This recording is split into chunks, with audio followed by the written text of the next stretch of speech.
character.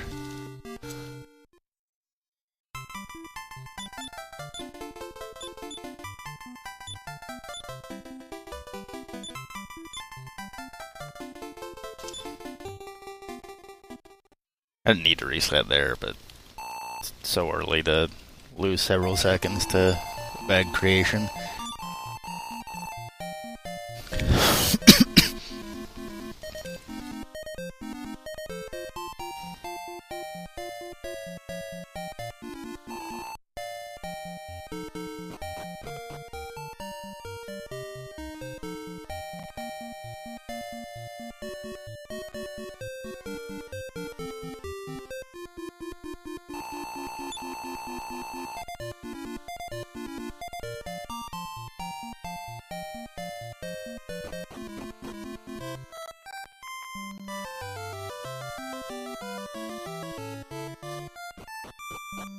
And of course, male versus female party members doesn't matter at all. You get the same stat growth, you just get different sprites. Because the only thing that I could run across, realistically speaking, that would be exclusive to one or the other would be the Sword of Illusion. But with the changes in the way the Granite Titans are handled, you don't get the Sword of Illusion. So I just go 2 male, 2 female, and you can go 4 female, you can go 4 male, it doesn't matter.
And then I just used the stock soldier for this first section, primarily because wizards are a liability early on,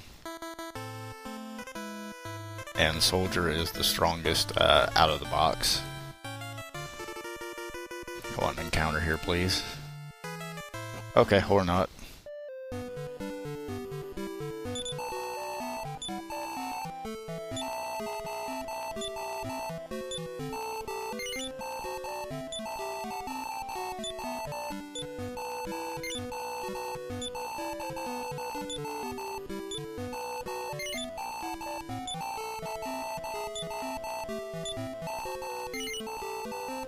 So, no antidote herbs, I guess.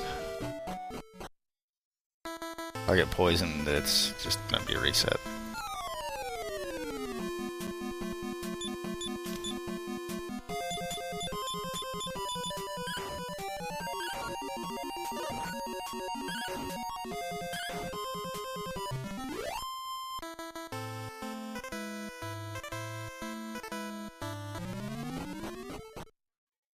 I do that way more often than I should.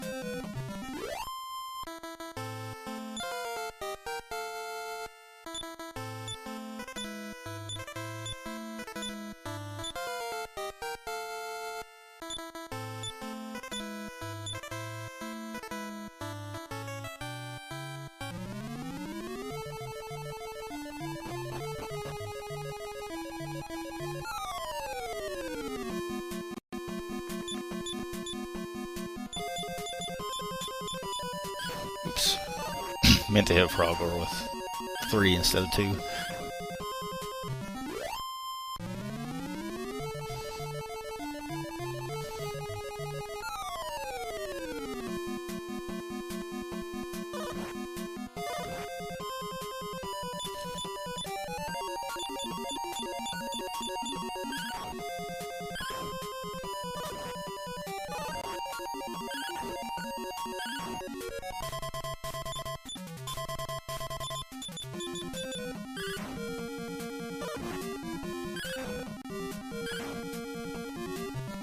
This may end up being a reset with decent counters so far.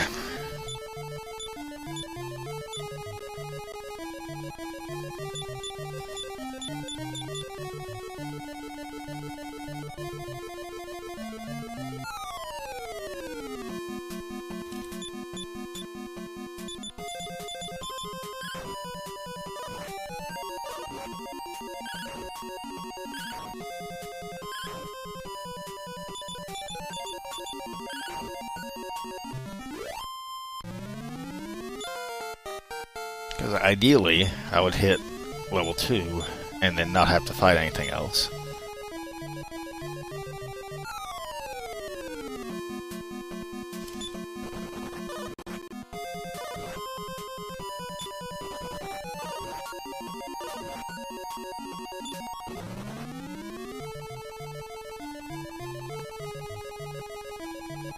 I'm just not going to heal. And if I die, then I'll reset.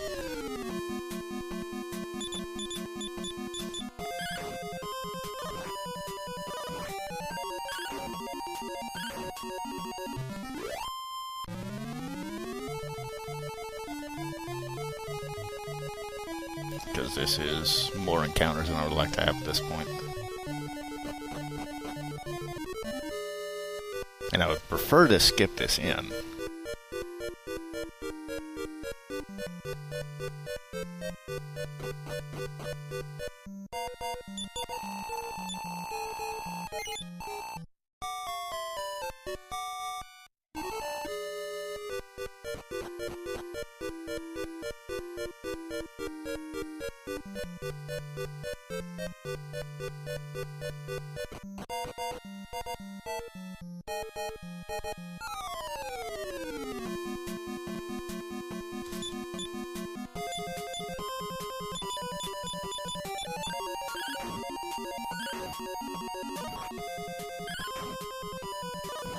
It's a really bad damage roll.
So, pretty high chance of dying before getting to Romilly.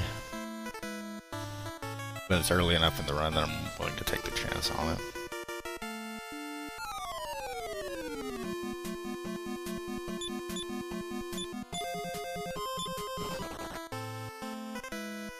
I also only have one antidote herb.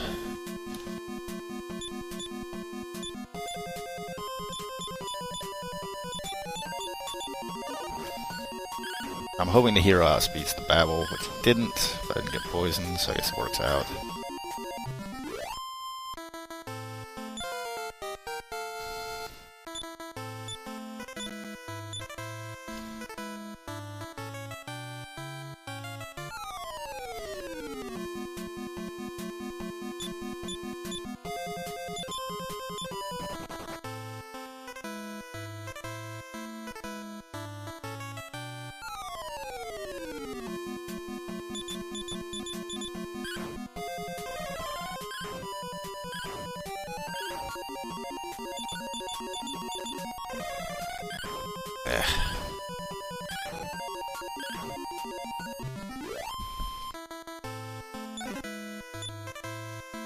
Strike seed. It'll sell for something.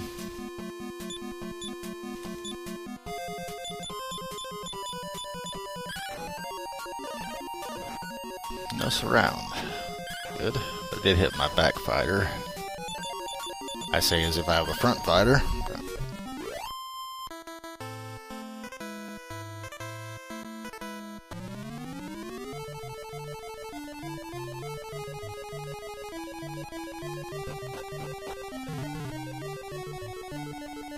So yeah, I'll just end up selling that strength seed, which means I should be able to skip the magic knife.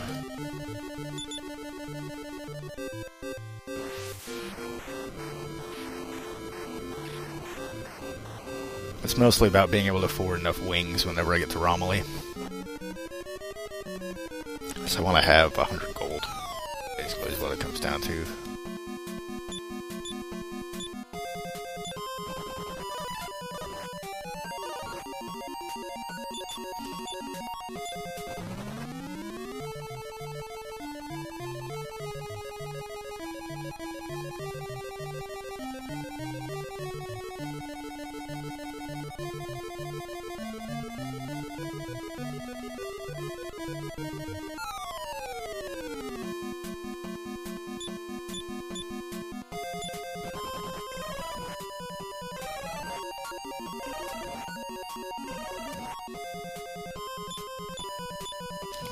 Not a good turn.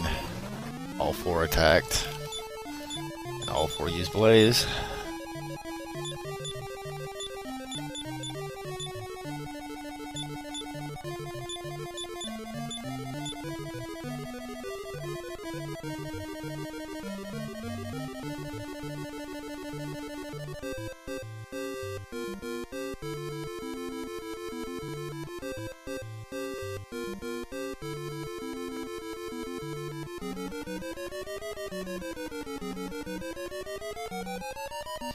So if you take a left here, there's a short hallway. Left in that middle one. Gives you a magic knife. Magic knife sells for 150 gold.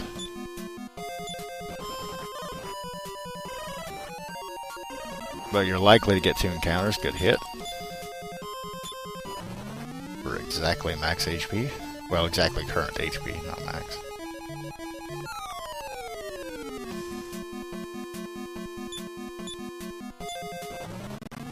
A lot of magicians.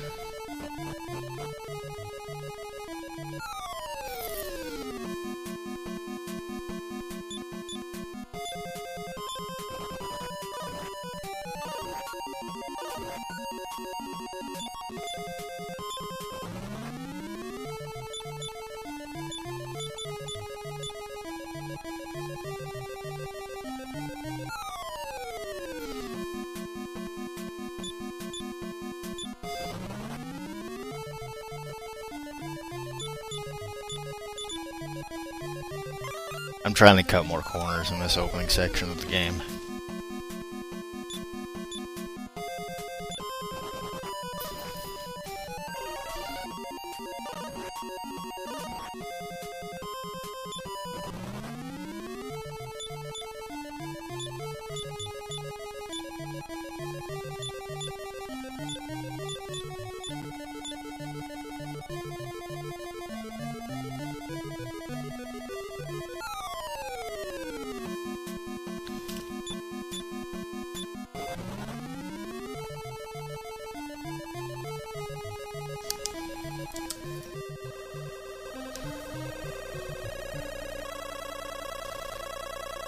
I'm feeling brave, I can wait to resurrect until Canav, because that's closer.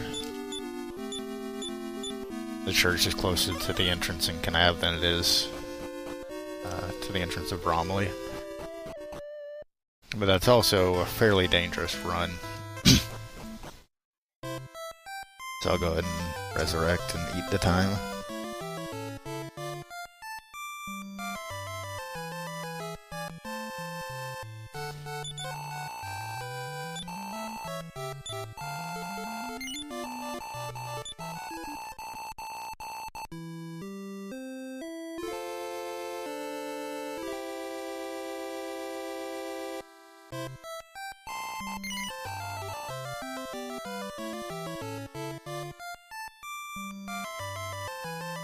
I have less gold than I thought I would have. Not too big a deal.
So, if you're desperate for money there in Romley, you can sell off both of the clubs on the soldiers. You can also sell off the hero's copper sword.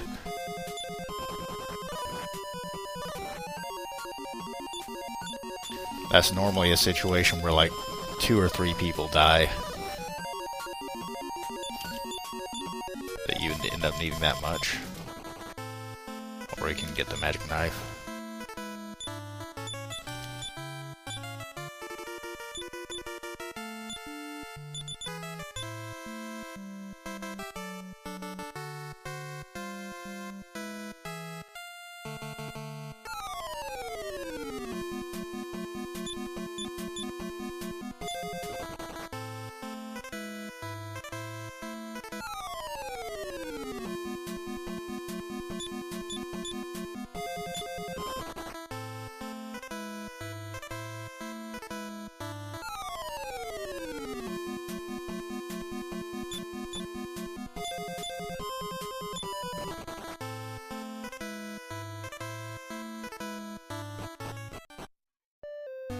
Ah, I thought that was the right number of steps, but it didn't change.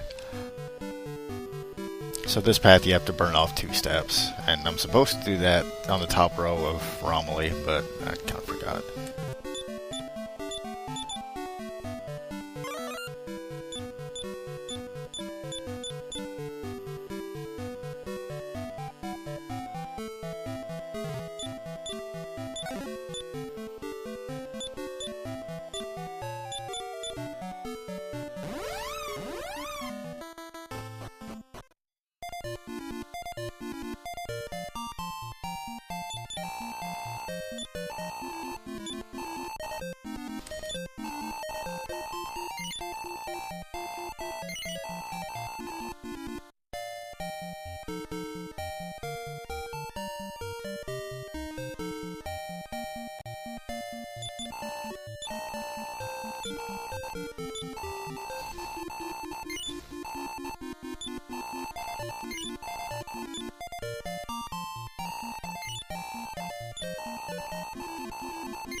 And bomb cracks.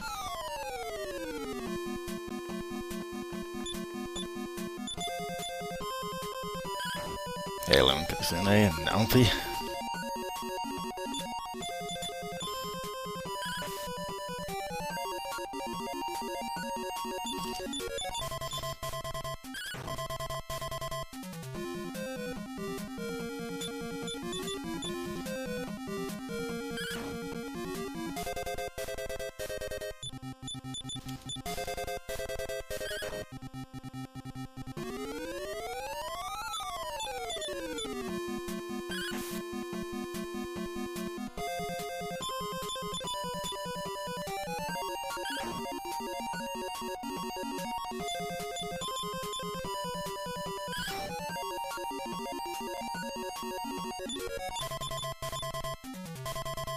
Yeah, so basically I have Message Speed 2 on file 3 is set up that I select that message speed, then load another file. And by making a short pause there before I leave Canav and walking that path I did, it'll give me this encounter every time.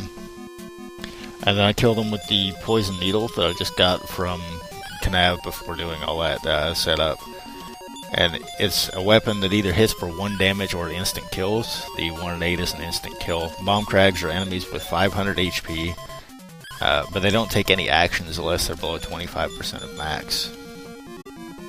If they're below 25% of max, they get a chance to cast Sacrifice, which will instant kill your entire party. But they're late game enemies, so this encounter is worth about 40 times as much as other encounters I could be fighting at this point, and doesn't require equipment or experience to be able to do it.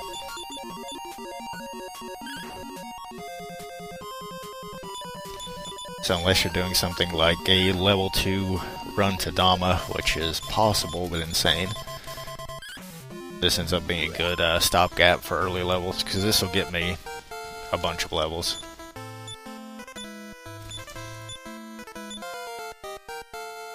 And the primary things I'm concerned with here are MP on the hero and HP on the wizard.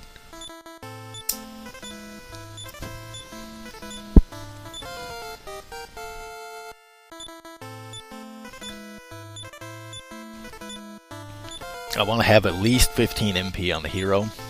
Yeah, it was a pretty good bomb crack fight. The first 2 went down fast, the last 2 were a little bit slower, but still, well, that was an above average bomb crack fight. Yeah, I want at least 15 MP on the hero by the time I'm done with this, and then as much HP as I can get on the wizard. 15 being critical because that's 5 casts of heal. And the pyramid manipulation, if I get the pyramid manipulation, uses 5 heals to get through it.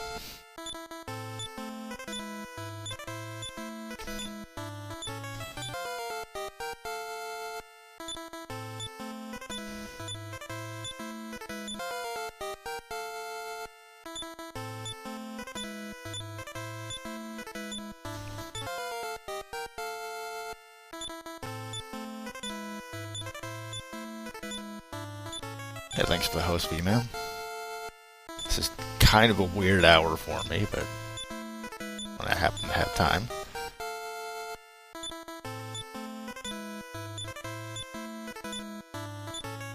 Six HP gain. That is a +2 on a 2 vitality gain. And -1 to go right afterwards, but that's still good. The wizard in my last run was insane. It came out of this with like 48 max HP or something ridiculous. Had more HP than my hero.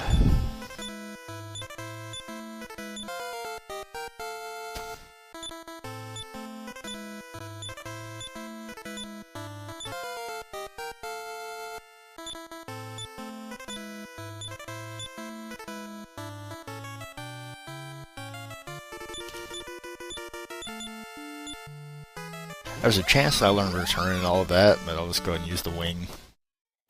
Because I plan on not having return, and checking the spell menu would take time.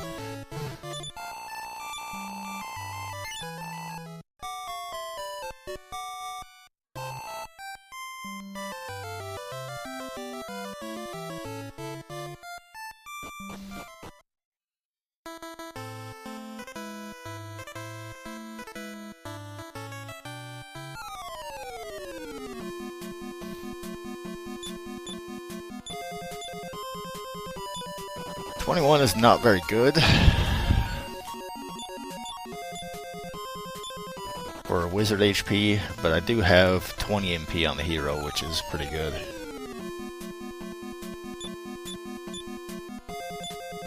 I still don't have much of a chance of killing anything, so I do have to run away.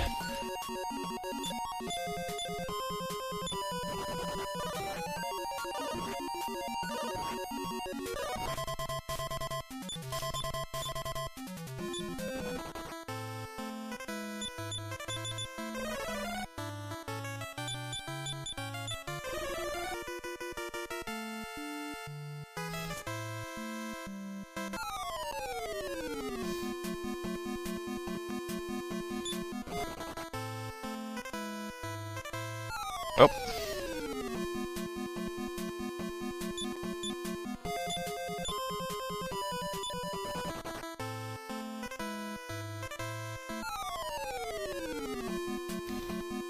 It's a lot of encounters on the way to Asaram.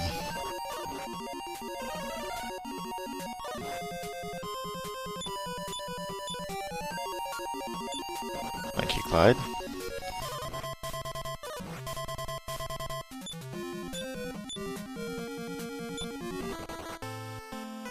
Are being sticky today. I think I'm doing inputs during the input lag and just dropping them.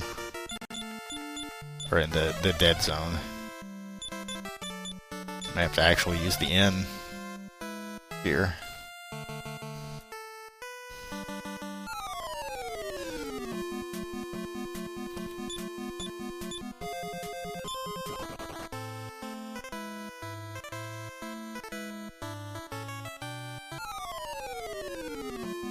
So I hit this town just for a return point. And then it's got the option to use the N also if I need to. And the option to resurrect if I really have to, but I prefer not to, because that's a bit more of a walk. Unlike the SFC version, time of day doesn't matter during this sequence.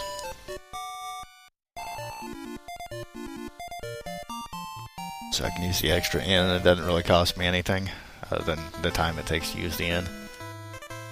And the gold is immaterial.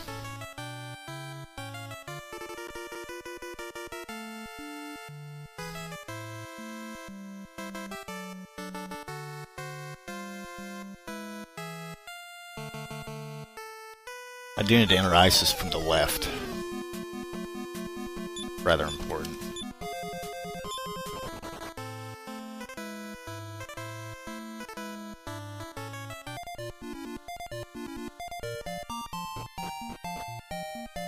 Okay, don't need to use the N because I didn't take any damage, which is nice. You jerk.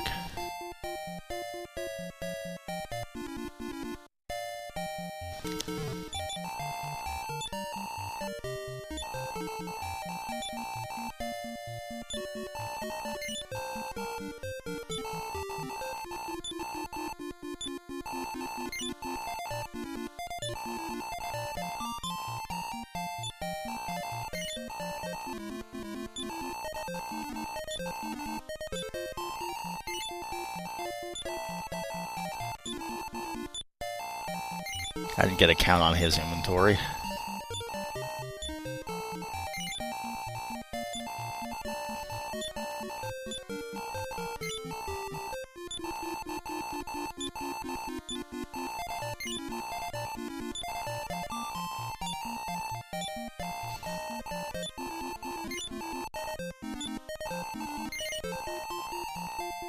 I have done speedruns of Dragon Warrior 2. That's one that's in pretty desperate need of improvement because my run is very bad. I've got the second best time, but it's quite a ways behind where it should be. I actually wanted to leave one slot in my soldier's inventory open, but I want the medical herb, so not too big a deal. I do a save here that serves two purposes. It sets my it sets up for this manipulation if I can get it. It also sets my death warp location here because I'm going to be death warping out of the pyramid.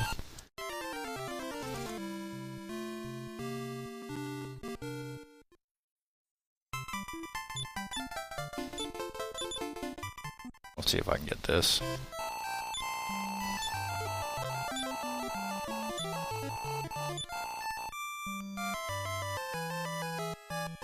I've never played Gloria Heracles now.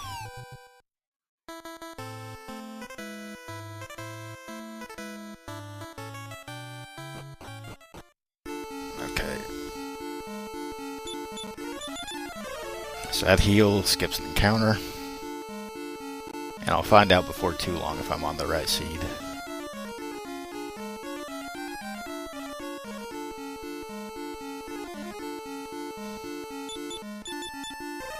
It's good so far. Nope, not the right seed. That's unfortunate. So if I get the right result, then I get no encounters in the pyramid. Didn't get the one I was looking for though. It's not, like, I'm not sure exactly what all goes into it.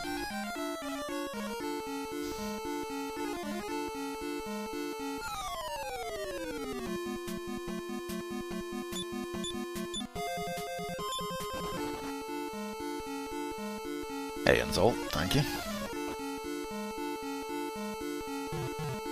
So, if I'd gotten it right, there would have been no encounters on that floor. Then, right here, I would use another heal. And that would push back all the encounters for the next stretch. I didn't get it. Oh well.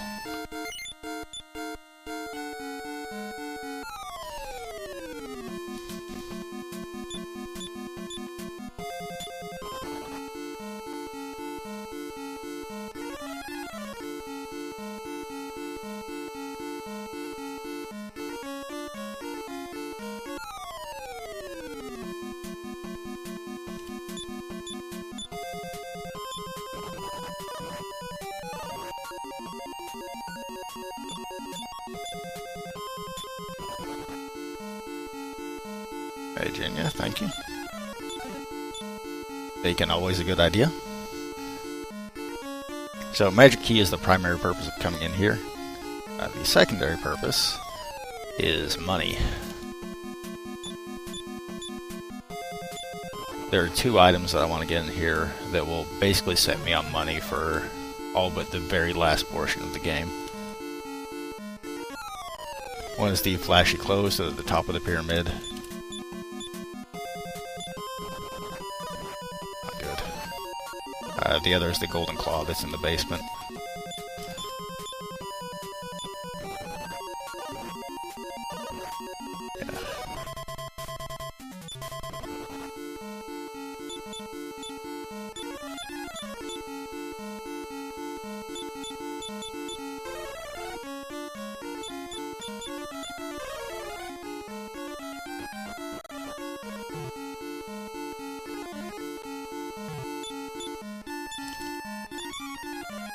Set up the front character's inventory being full, so the magic key will go to the hero. It'll stay on the hero for most of the game.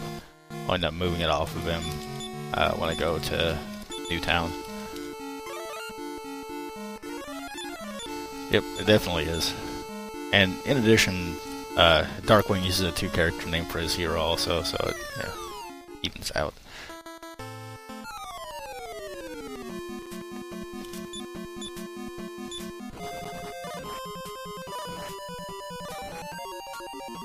Ouch.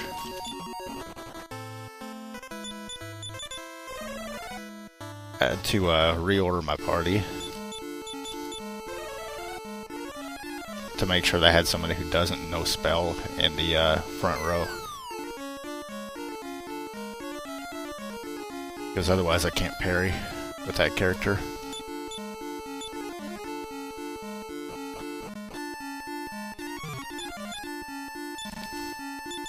And the loss from using a two-character name is very minor.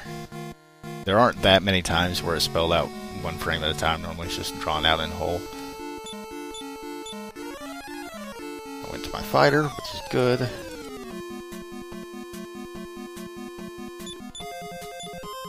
No. Oh, it didn't go to my fighter. Well, then that's not as good.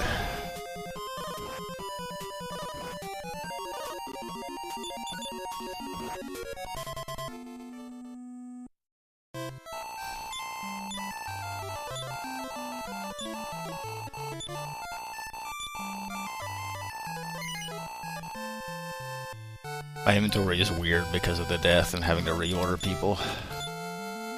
Okay, golden claws on him. Sell clothes.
Okay, this is going to be kind of weird in terms of inventory, but it should work out.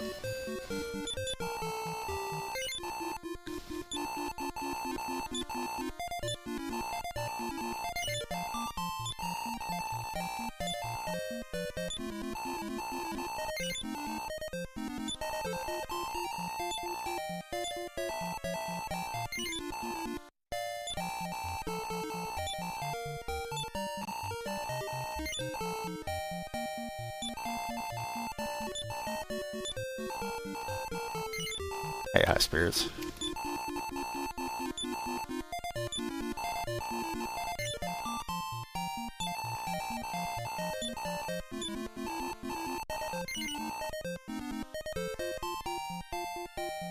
Okay, so front character's inventory is full, but he's got a wing on him.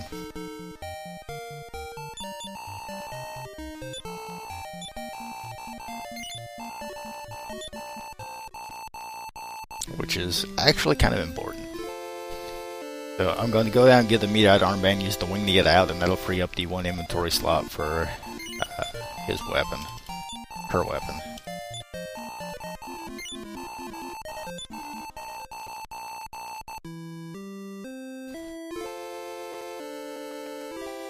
And if you do it in this order, it's better to revive here. If you get the meteorite armband beforehand, it's better to revive in Canav.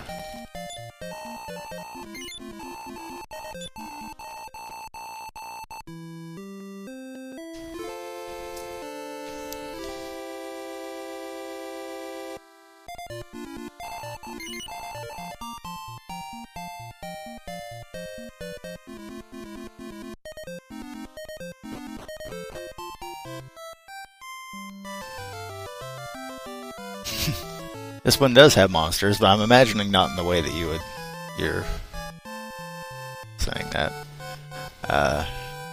There are some of the games where you're able to recruit monsters into your party. This isn't one of them. And then there's also Dragon Quest monsters, which is kind of like Dragon Warrior Pokemon.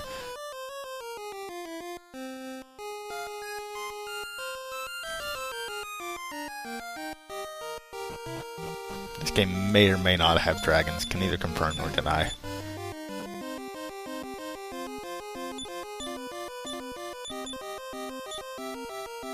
Oh, it didn't have... Well, screwed that up. That was supposed to be a full inventory. I messed something up in there.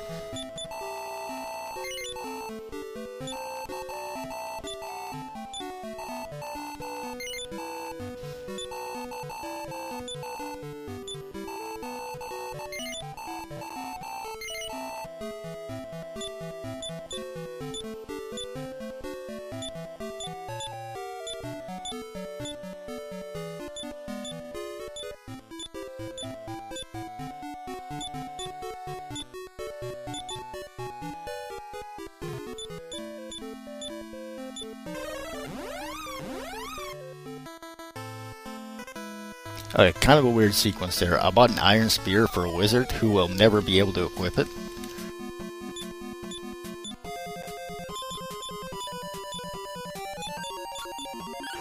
And I forgot to reorder my party. But I'm going to turn that wizard into a pilgrim, and that'll be the pilgrim's weapon for the rest of the game from that point.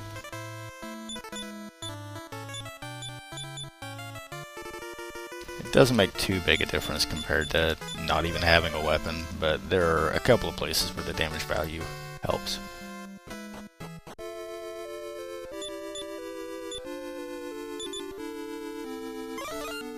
Oh, that's what I forgot. So I moved the wizard ring to the fighter, which is what I forgot to do, and that's why the inventory wasn't full. I'm not going to be needing the wizard ring for quite a while. Ideally, I won't need it until the final dungeon. So I want to put it onto that fighter, because that's one less inventory space tied up by the front 3 characters, and the front 3 inventory is more important. It's a bad fight. Nice. I know K-Mac has a copy of Dragon Warrior 3 coming soon as well. Oh, I hate Lumpus. And the pair with Rogue Knights, which can lay the beat down.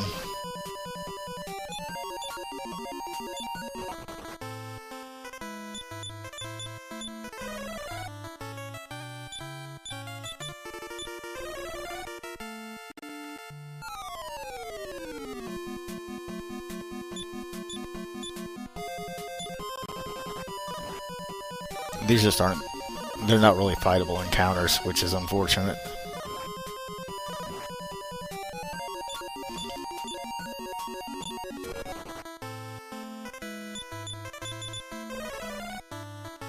Because I want to be able to fight a few of the encounters on the way.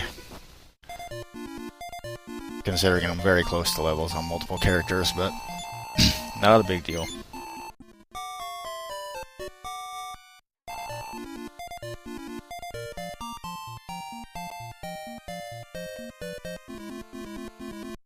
Should have at least 1 wing on my soldier.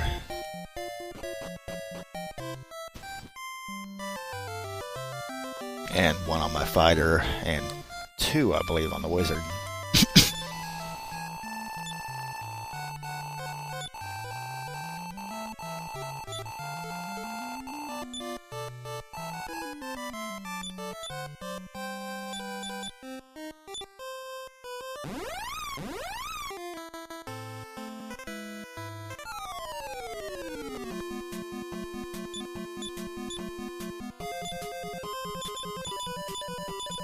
This is not something wise to fight, but I'll do it anyway. Because they don't do that much damage. It's just going to take a while to resolve.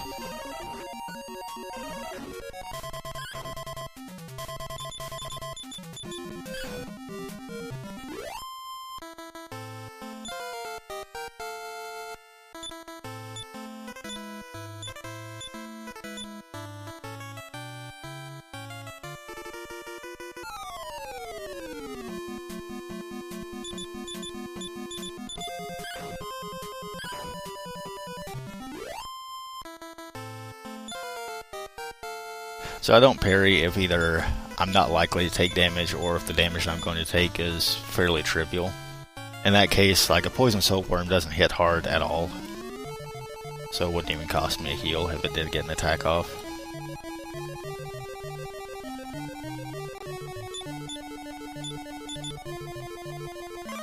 I'd rather not the Royal Scroll be on the hero, but what are you going to do? That's the way it turned out. I'd rather it be on my soldier instead.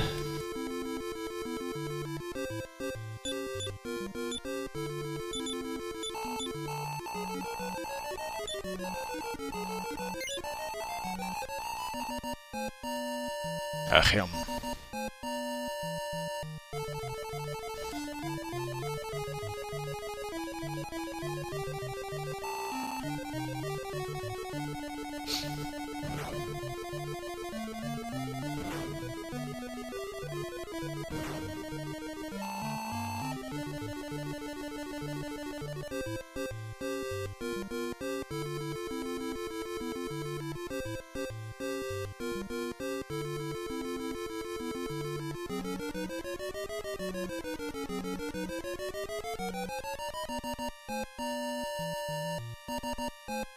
Alright, so again, this stretch to Dama low lethal enemies.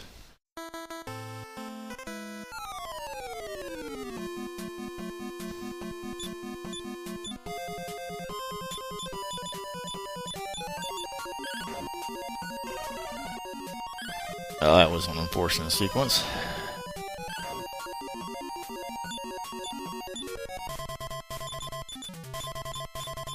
I thought both of them would outspeed the Infernus Crab, but they didn't.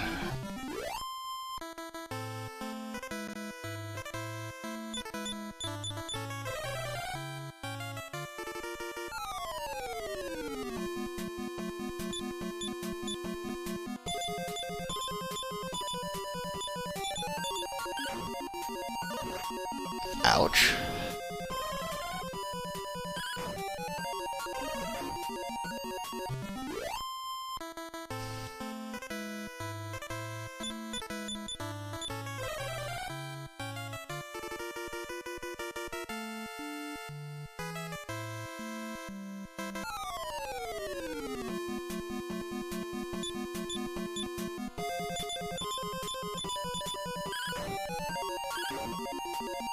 Those bad damage rolls.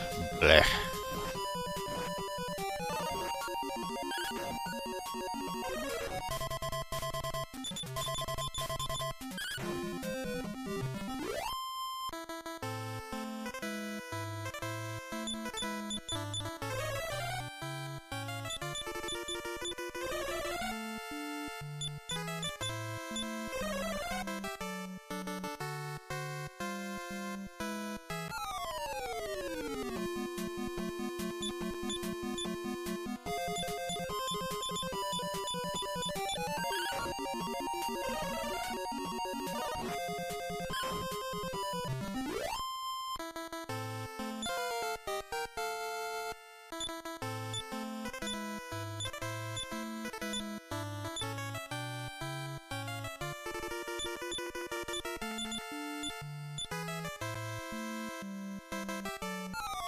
Come on.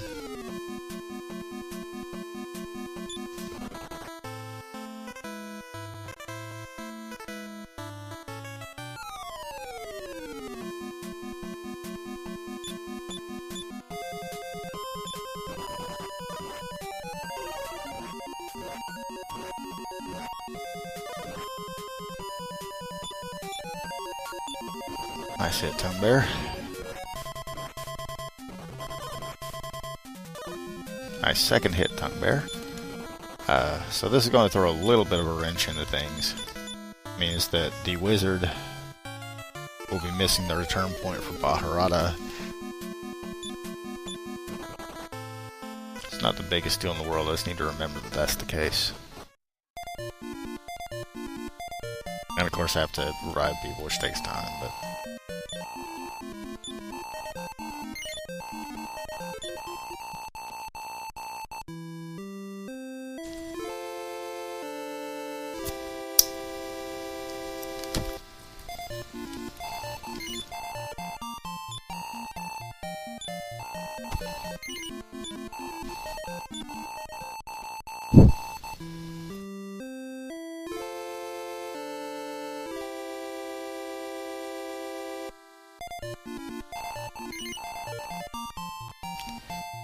If I'm anywhere close to even with my Dama split, I'm in pretty good shape.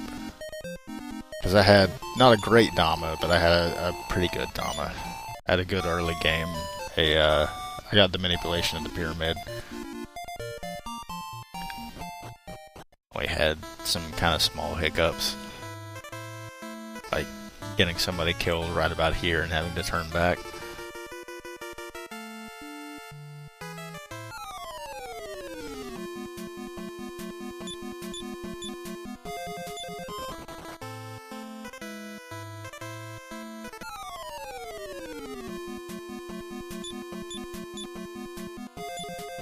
I'm tempted to fight that, with it only being 2.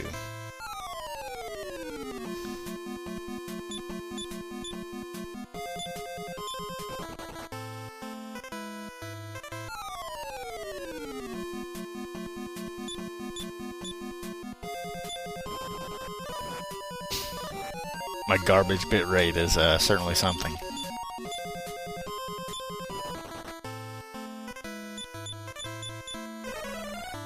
Because you need that 1080p 1 million bit rate for NES games.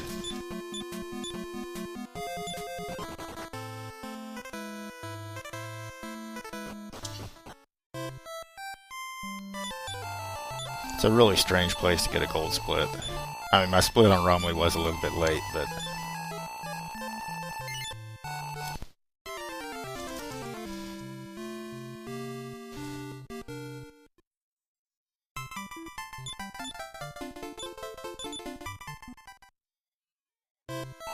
So here I'll take 2 steps outside of town. I'll get a 2 metal slime plus Ramor encounter.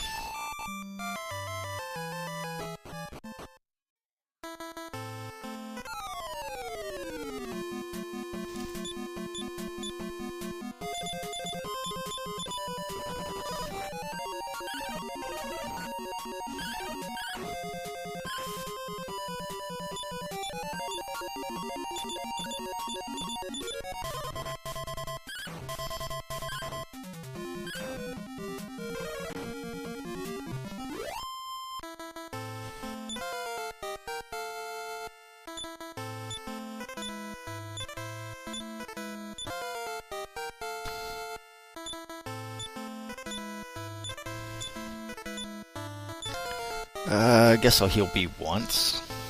That should be enough. I'm gonna let the soldier die around level 14 or 15. Because that'll increase the amount of experience that I get and therefore decrease the number of metal slimes that I need. And soldier levels aren't terribly important. They mostly gain HP. And all their damage comes from equipment.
Ugh, all those fireballs.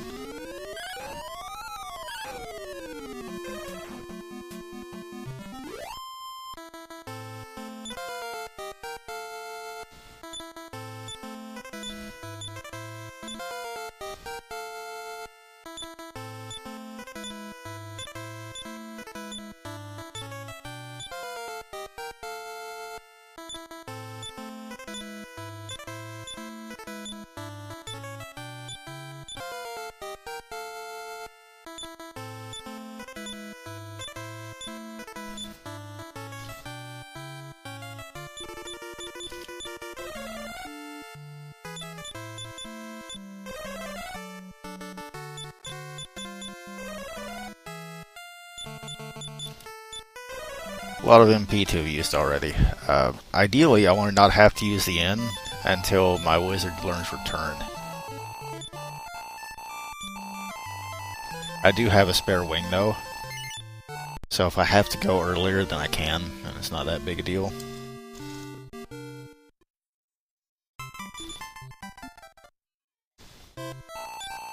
But the longer I can push off this first end trip, the more MP I'll get back, and all that kind of stuff.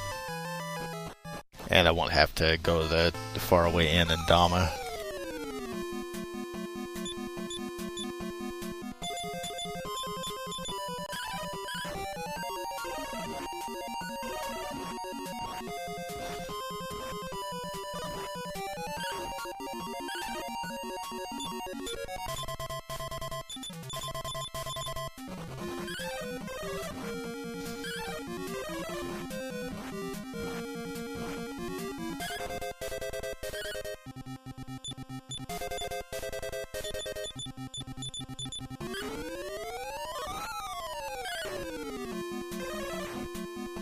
It's getting crushed a bit harder than I want it to get crushed.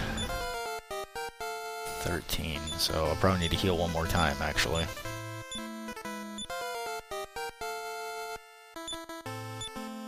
So I wanted to survive at least one more metal slime fight, probably 2.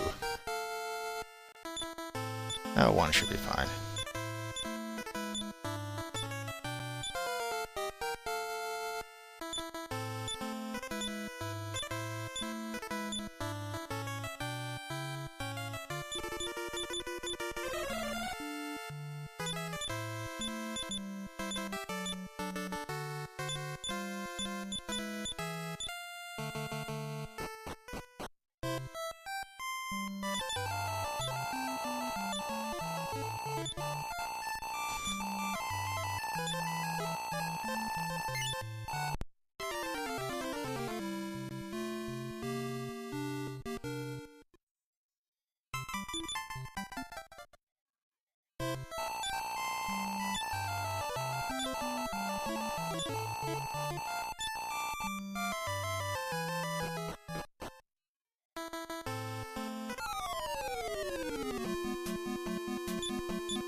That was slightly close.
Okay, so that's soldier 14, which should be enough. So I'll let the soldier die in the next fight.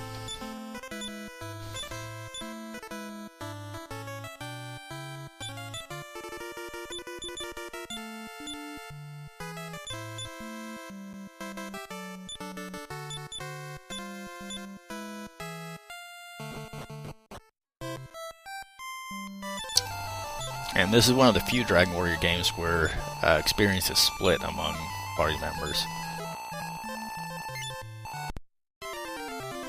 So the soldier dying will boost the amount of XP I get from fights for everybody else.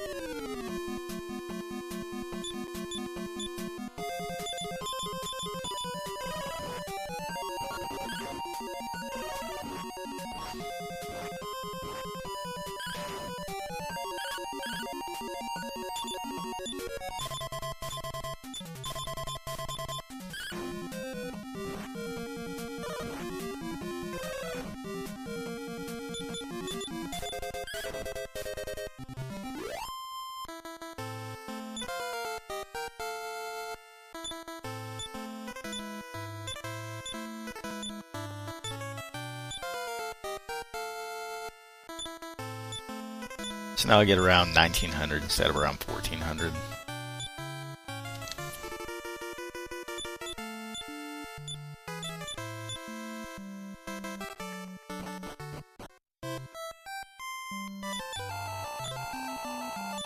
Now it does mean I get one less attack per round. So it can potentially hurt my chance to kill metal slimes, but not by a huge amount.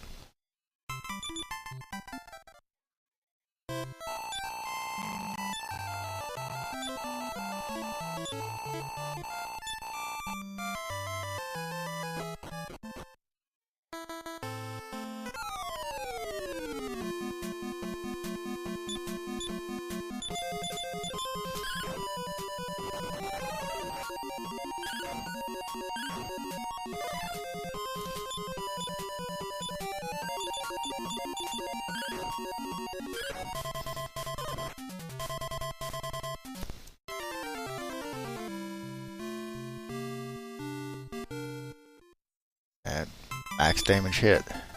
I should have put the wizard in slot 3 instead of 4. Wasn't paying attention. I'll fix that after the next metal slime.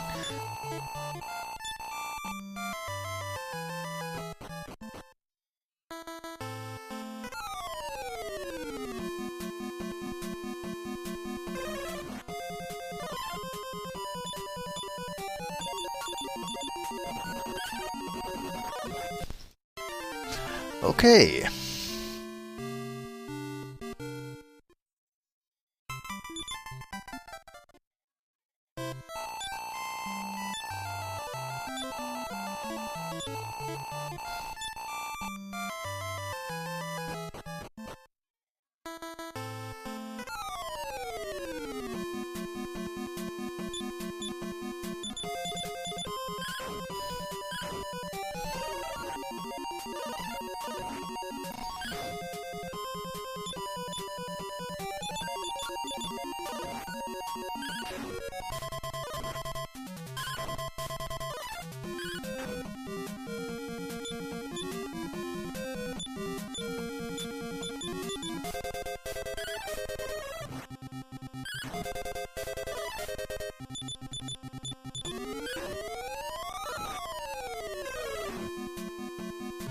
Not the way I wanted that to go, but I got 2 metal slimes, so that kind of offsets the couple of other bad fights.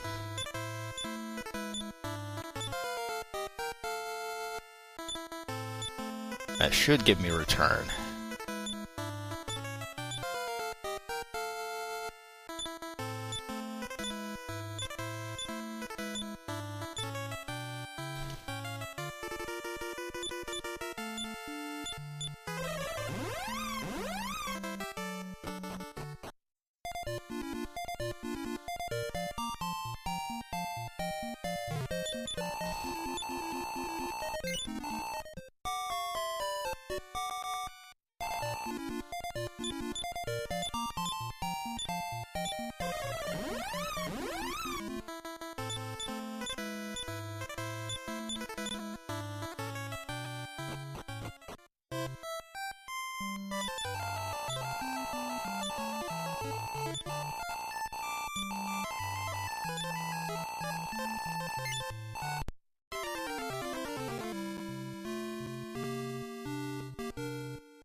So the goal in all this grinding is to get by kill for the wizard and then class change.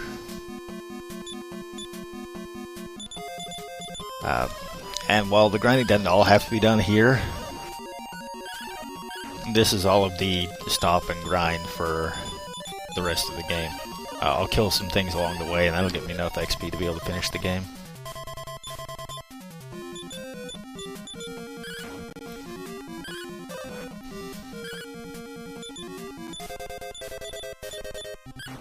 Should kill it before it acts, or I'll get a low damage roll. That works too, I guess.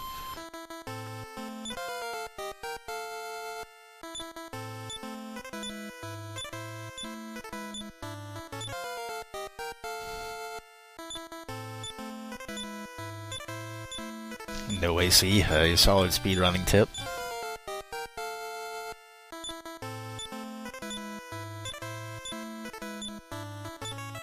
Ancient cave was where dreams go to die.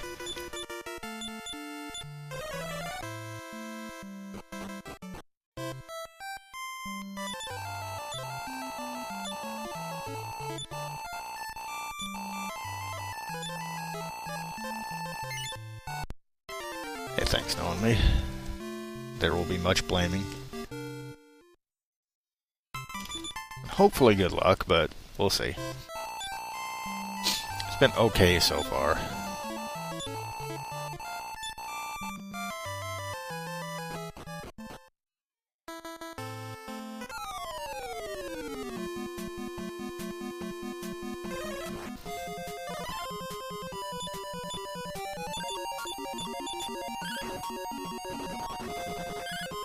Ambush double run. Good times.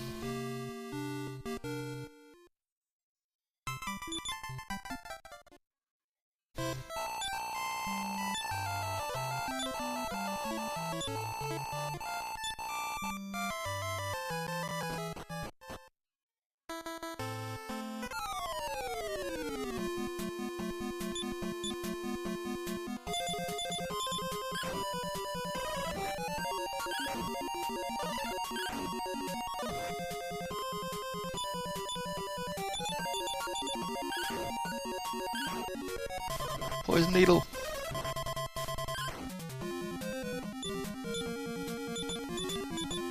Got a chance for 2 here. There we go.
Ouch. I'm a wizard without speed, or I would 2-hit one or the other. Neither one of those happened.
That may have been a mistake, but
now at some point I may decide it's worth it to actually kill off the hero at some point during this grind as well.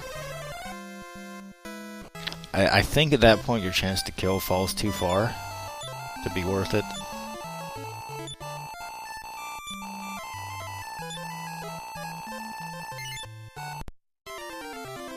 But that would bump up to about 2700 XP for the fighter and the wizard for Metal Slime, so it may be worth it. But hero levels are also, they're not critical, but they're very helpful.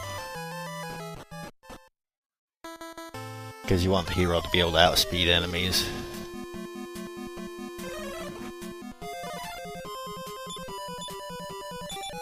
Is this the ambush double run seed?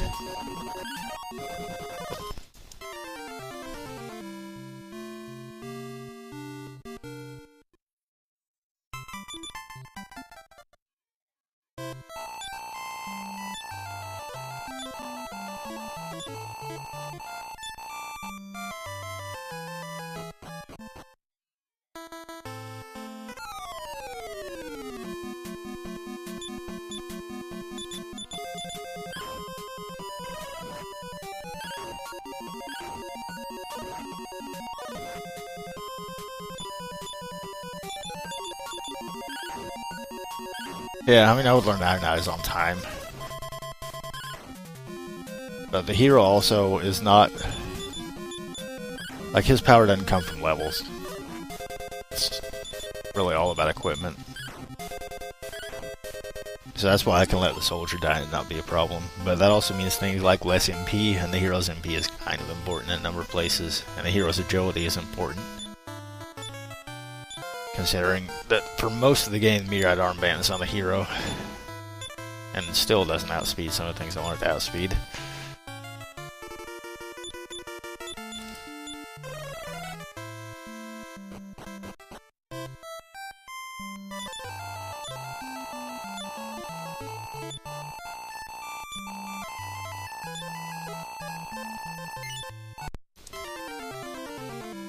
Hey, Bad Leon, thank you.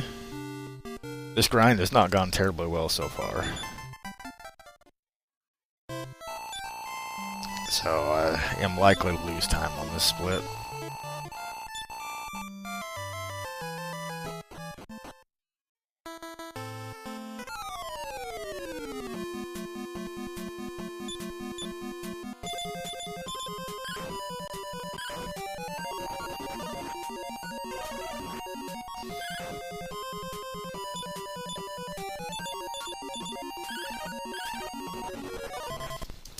Another double run.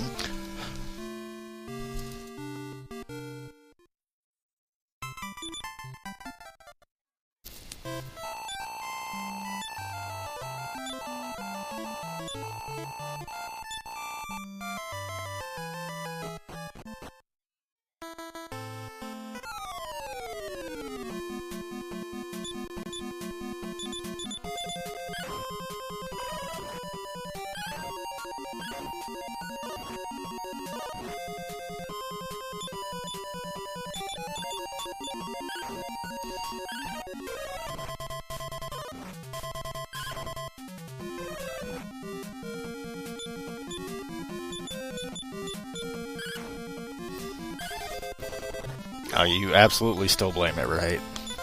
Probably more so than you would otherwise.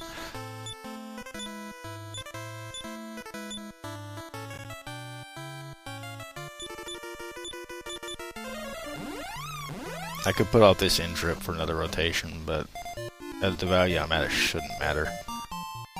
I'm gonna need this in trip either way. I shouldn't need another one.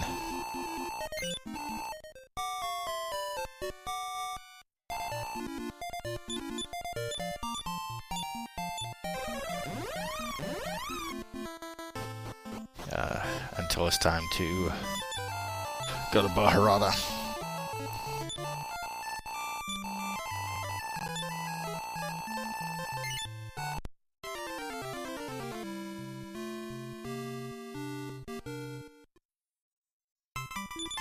Luckily, even if I do lose time on this split, there's still, like, my orb collection phase was not very good. Baremos I got first try, but it wasn't a good sequence. And I've got a huge amount of time, like 9-10 minutes I can make up an Aleph card easily. Don't give me the ambush double run again.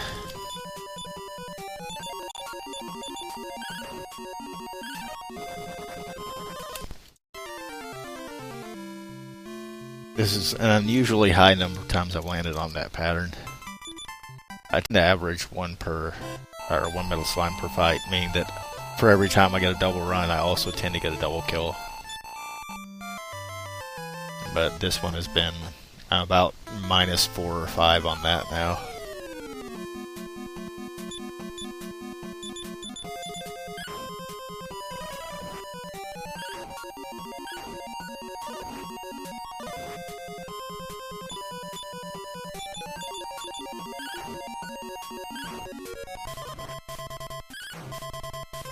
If I remember correctly, this is one where I don't get the metal slime because it runs before. Yeah. Because, like, my fighter missed and my hero hit for 1 but had 4 HP.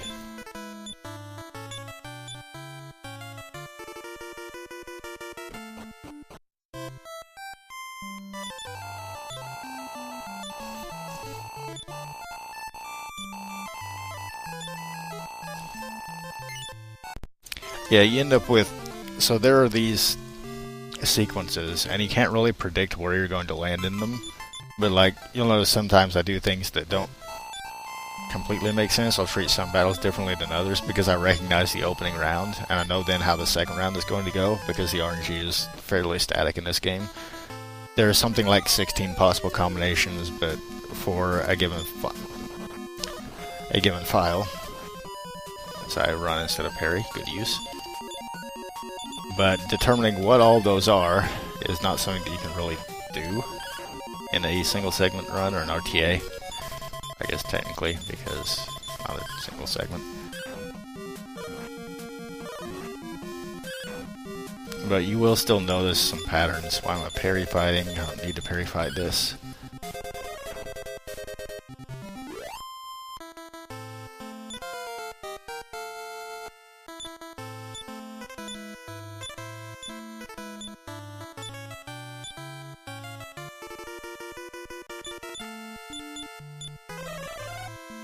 Yeah, it's really easy to drop an input. Dropping a down input in my last run cost me 9 minutes. It's real fun. Because I used outside instead of heal more by by casting with the hero instead of the pilgrim. So I dropped 1 down input and lost 9 minutes instantly. It's fun. Yeah, I kill off the soldier because levels for the soldier aren't very important at all. He'll still end up being super tanky.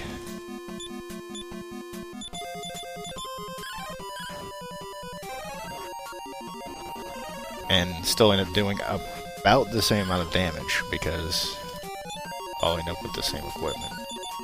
So this means fewer total number of slimes to get my wizard to level 21. And theoretically, should be a time save, but my luck in the grind has been rather poor. I mean, it's still faster than not killing him off. Just my grind luck has not been good.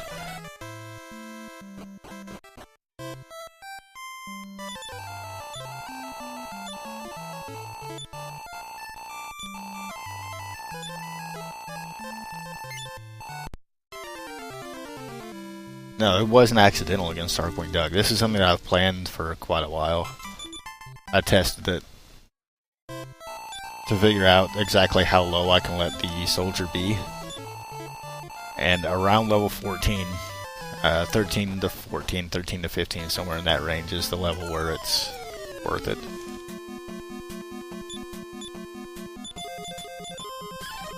You can get away with going lower, but then you're relying on some things I'd rather not rely on. And at that point, your party is not exceptionally strong anyway, so you end up having to heal more often and use the N earlier. So right around 14 is kind of the sweet spot.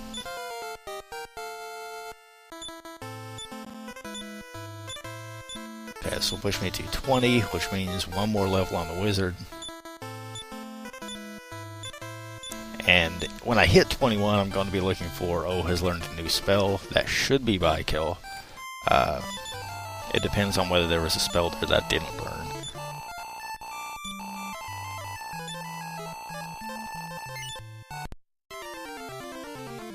And that's 4 metal slimes, give or take. Will get me to 21.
And the next step in all this would be to take the time, which will probably take several hours, but we'll see,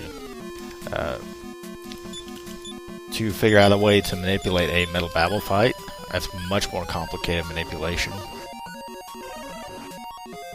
but it can be done. Because each metal babble is worth 10 metal slimes. Cares. Blaze is fine. So I would do like I'd probably do 4 metal slimes here, then go fight Kandar and then get a metal babble. Well, 2 metal babbles. Hey, Dr. Moonies.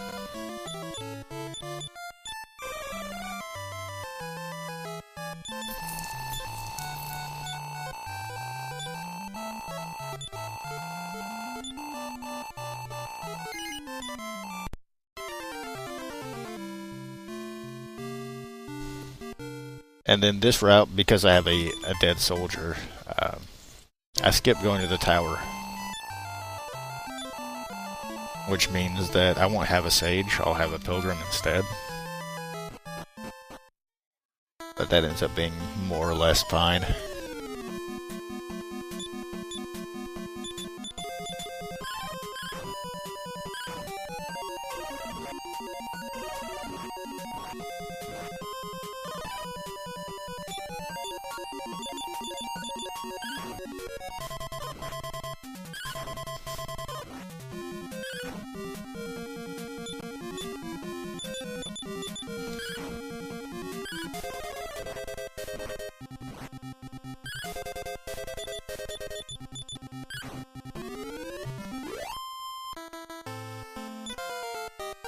Okay, that's not as good. So if I don't learn by kill here, that's actually just a waste of time. You spell.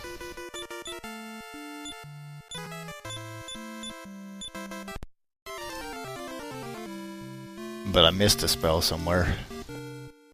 Probably Snowstorm. So I learned the spell, but it wasn't by kill.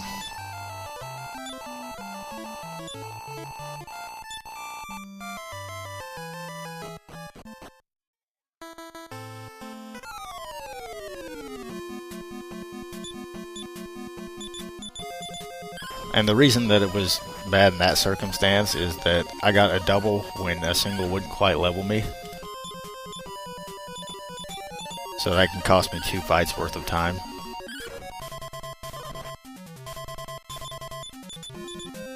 So this one won't make me 21. Whereas if I'd gotten a single and then a single, it would have. Anyway.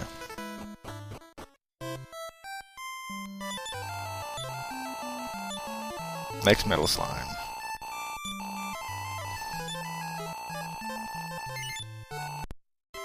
And we hope to, I guess, learn 2 spells. Because I believe that Snowstorm is up to, like, I think it's the 19 to 21. So it means that I should learn it always. And then Baiko will be the second learn. That may not be the right range for Snowstorm. Or Snow Blast. Whatever it is. Snow something or another.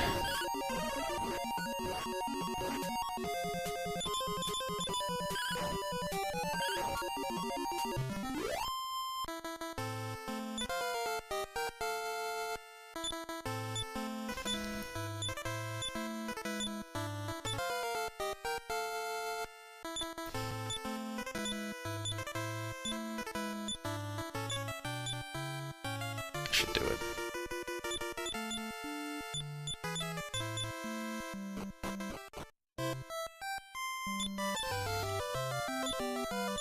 I also may not have the right time on this split because I get bugged out saving my previous run, so I had to go back and edit, so I may have miscalculated it.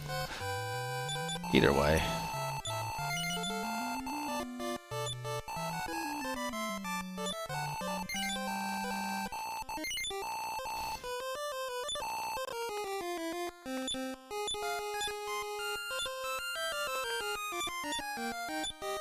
No, he doesn't know that return. Come on.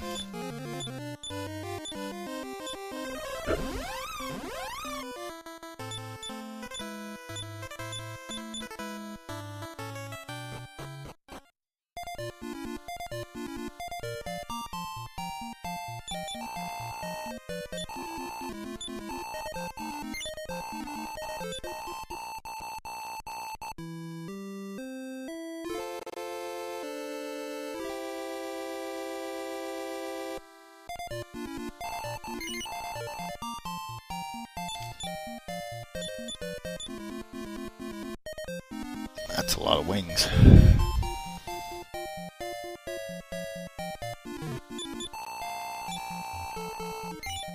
Alright, High Spirits.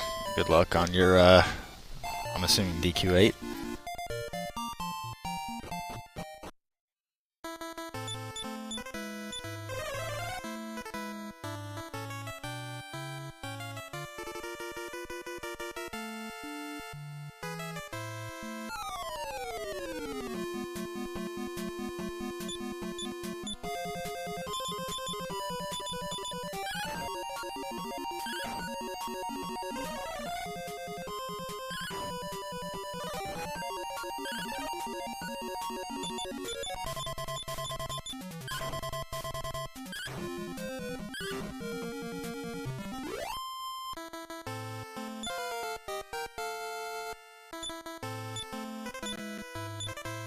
So, Pilgrim versus Sage. You save the time climbing the tower to get the book.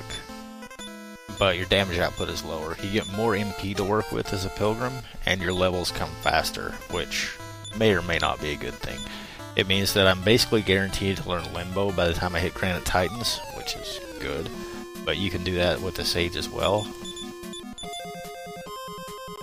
Actually, I should parry these. Because of that. Only double parried, didn't I? Oops.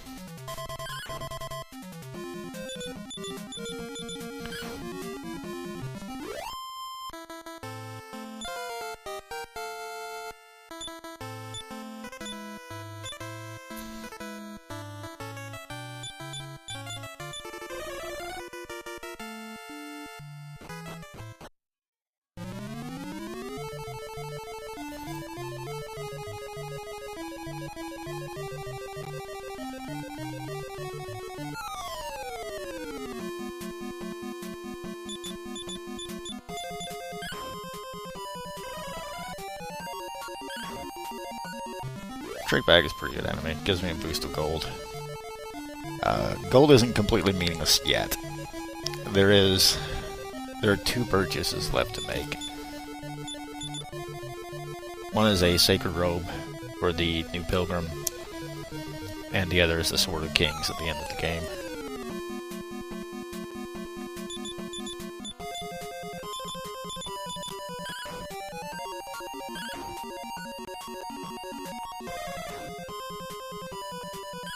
Really? I gotta play the Call for Reinforcements game?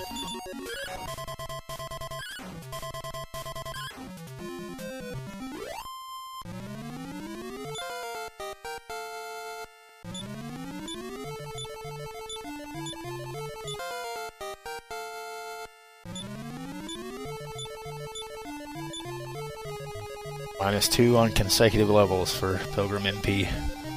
Not that it matters too much, but more MP is always good.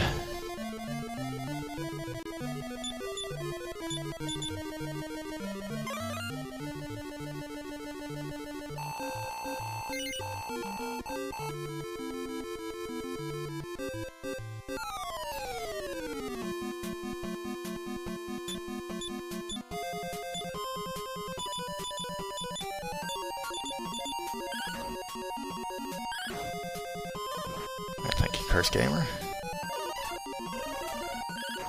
Good resist.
So I'm going to use these extra wings just to free up inventory space, because I'm going to end up needing it.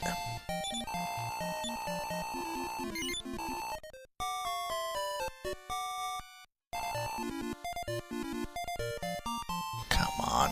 Every NPC is going out of the way to block me.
So I need 4,400 gold by the time I go to Lancel to be able to afford a sacred robe.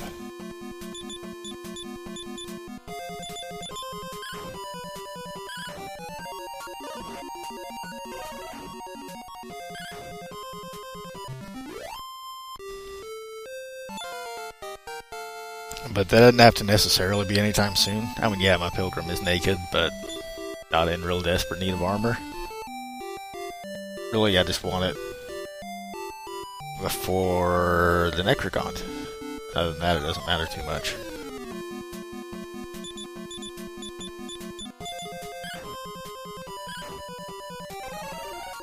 Ah, resist. Boo. I'm trying to cut corners in a few of these fights and not parry.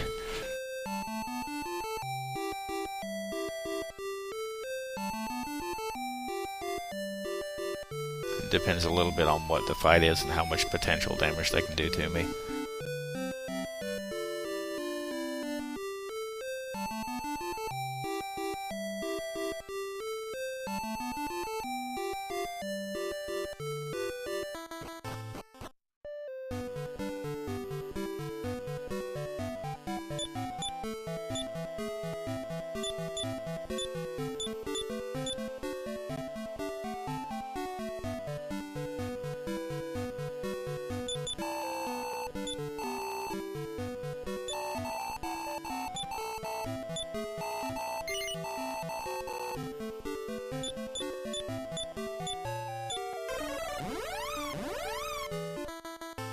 So a lot of this part of the game can be done in any order. What I'm going to do first is get the final key, because that unlocks all of my options, basically. Like, you have to do the trade quest in order, but you can do Orochi anytime. You can get several of the orbs anytime you want to. All that kind of stuff.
So, determining where I go in the world, I've got to take a look at my gold count, basically.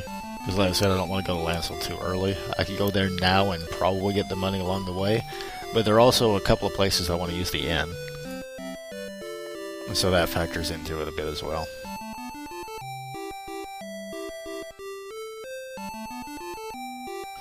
Here I'm going to sail around instead of going onto the land. The land route is shorter, the water route has lower encounter rate.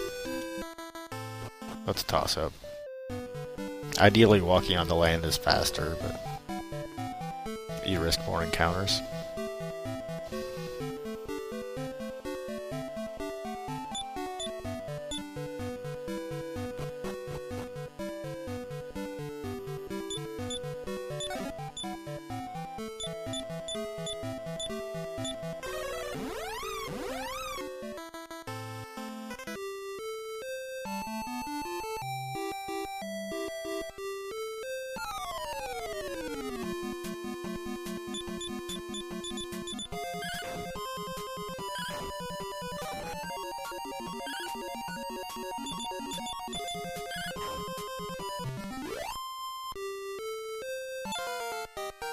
Yeah, the Super Famicom version is very good, and it's the one that's popular to speedrun in Japan.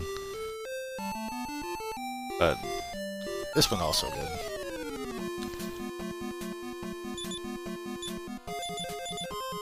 Well, that was unfortunate to get an encounter so soon. Why the character's still numb.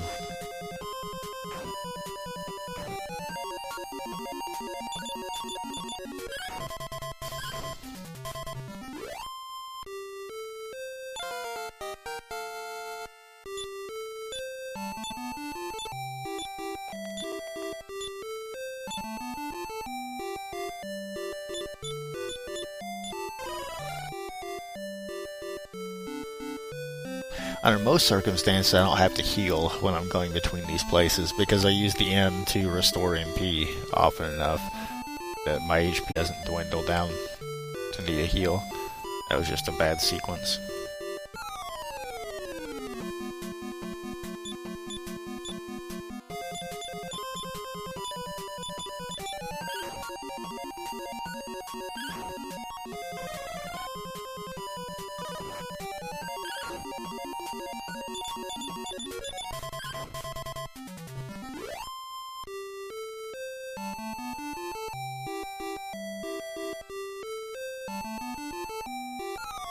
So I still get the Lamp of Darkness because I've never had an encounter rate that cooperated well enough to make skipping it worth it.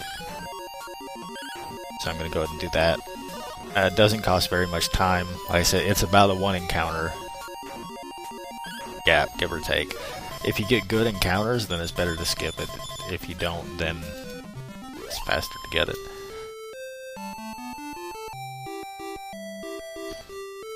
So, because that's in the future and I can't predict it, I'm just going to go and get the lamp.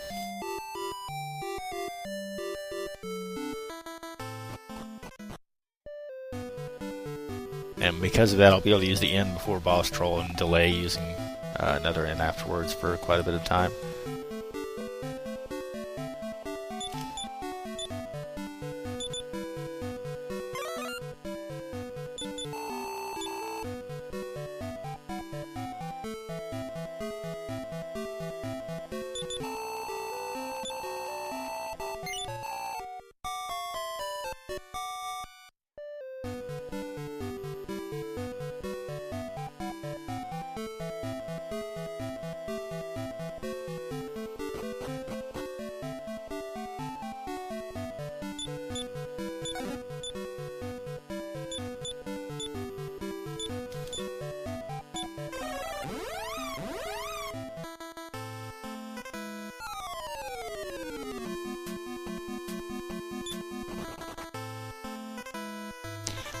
In the NES version of 4, you can't control anybody but your hero in Chapter 5.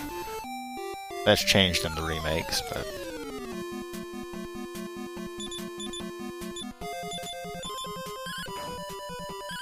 yeah. There are only people in that town at night, because ghosts and all that.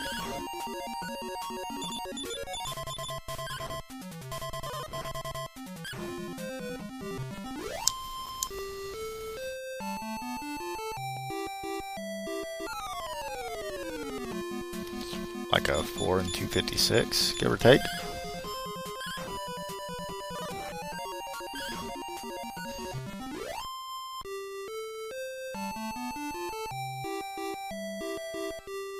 See, I prefer that. Partially because it makes the game way too easy when you can control everybody, and partly because it does a better job of the storytelling aspect, in my opinion.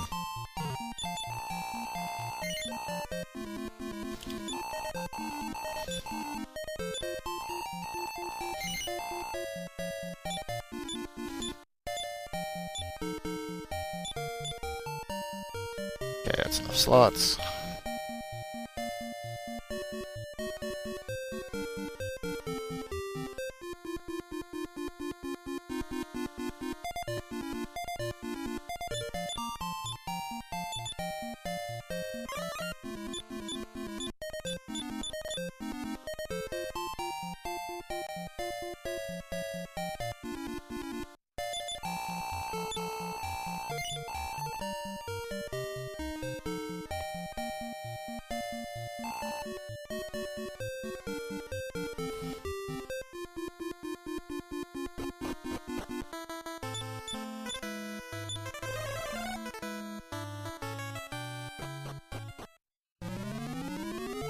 So I'm going to be getting an optional armor in this dungeon.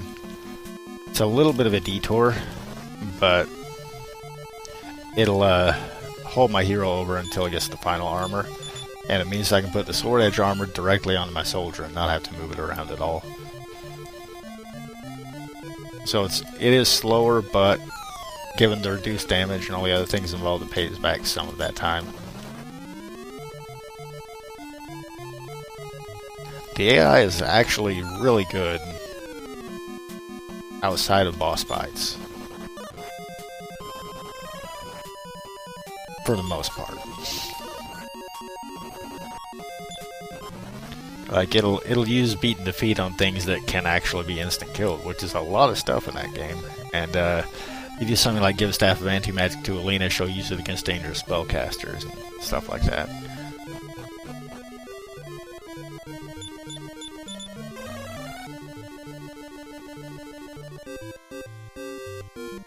But it does a better job making you feel like you're the hero, because you don't just have, like, God mode control over everybody.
So, a lot of just orb collecting stuff. Here I'm going to go, this is just an adaptation based on where my HP and MP are. I'm going to go ahead and pick up the Salmon Owl portal. And return point. Before I go to Orochi. Because I don't want to fit an extra in trip in if I don't have to.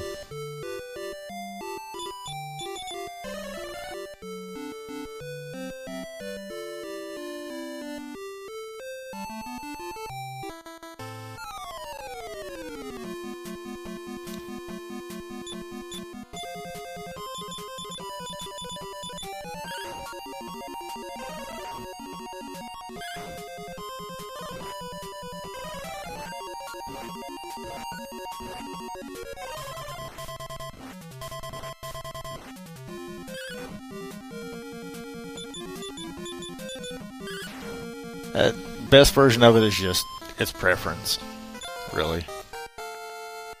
Like, the most popular version to speedrun is the Famicom version.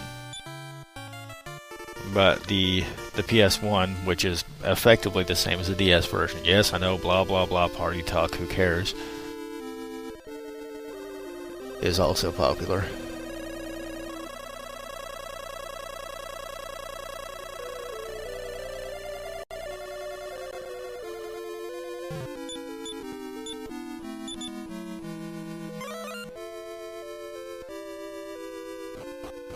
See, I don't even consider this to be a long run. Granted, it's compared to things like Dragon Warrior 2 and 4, where it feels a whole lot shorter.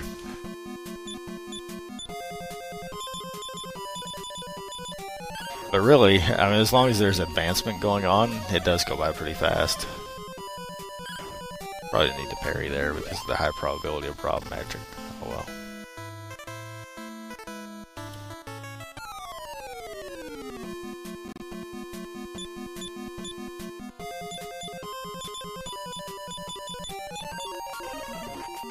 Ooh, good firebang. Old hags are scripted. They'll always firebang turn 1, but it outsped me pretty hard.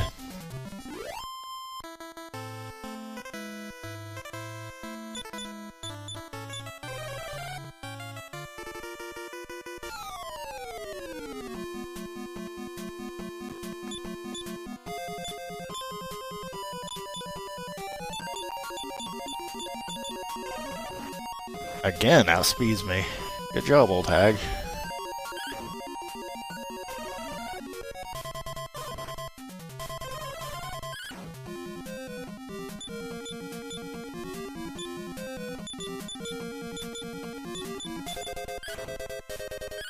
This is risky, but oh well.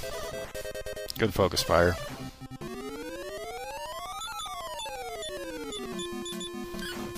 I knew that was a distinct possibility. But I got greedy.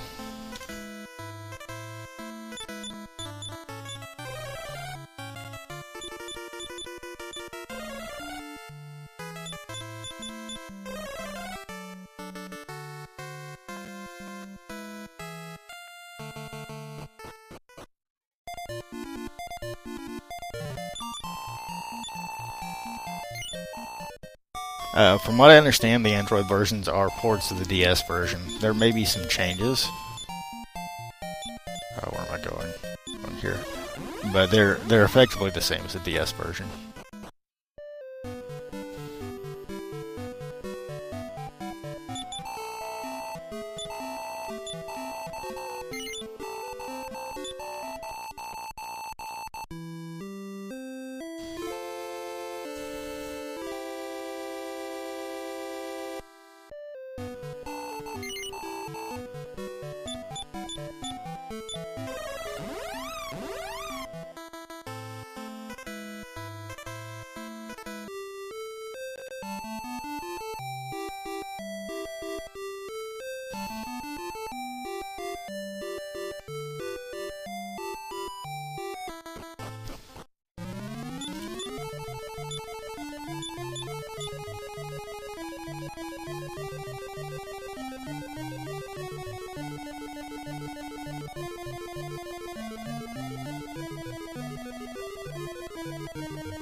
Ah, rolled low damage and got a big breath attack. Unfortunate.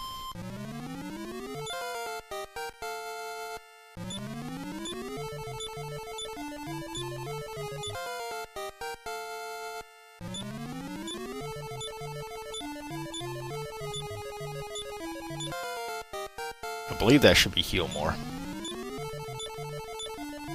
Maybe not yet. I haven't been keeping track. But it's about the right time.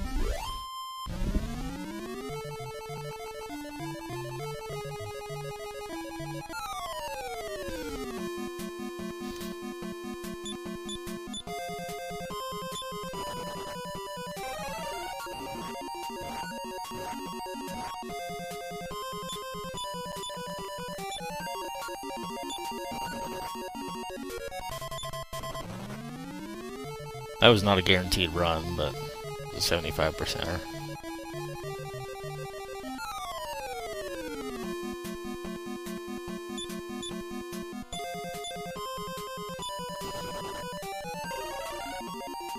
These have been very bad encounters. Like, not that there have been a lot of them, but the encounters I've gotten in here have been pretty awful.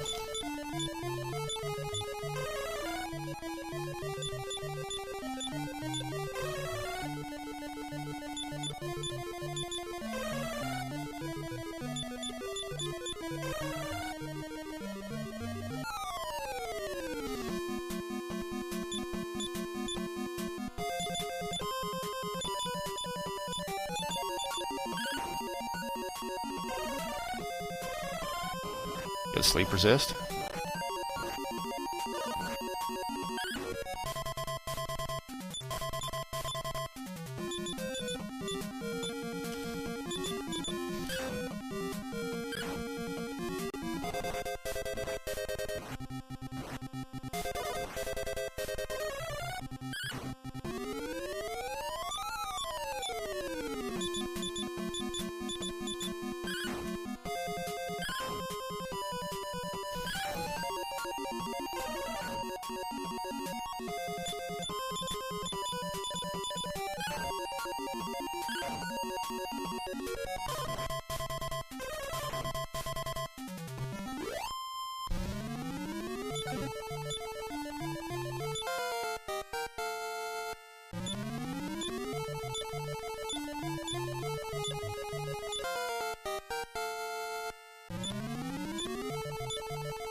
Didn't save quite enough MP.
That must mean I still have some random garbage in his inventory.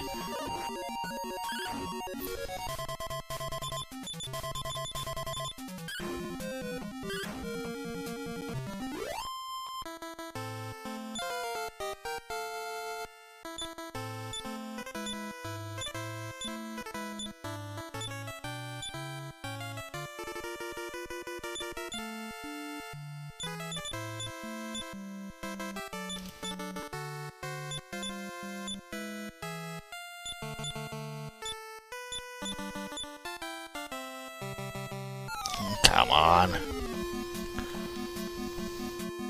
And ambush. Good use.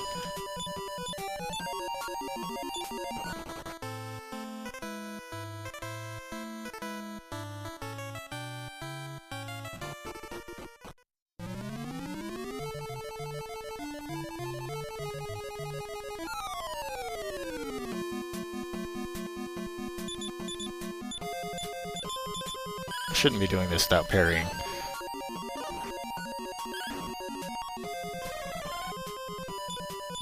I shouldn't be fighting it at all, but...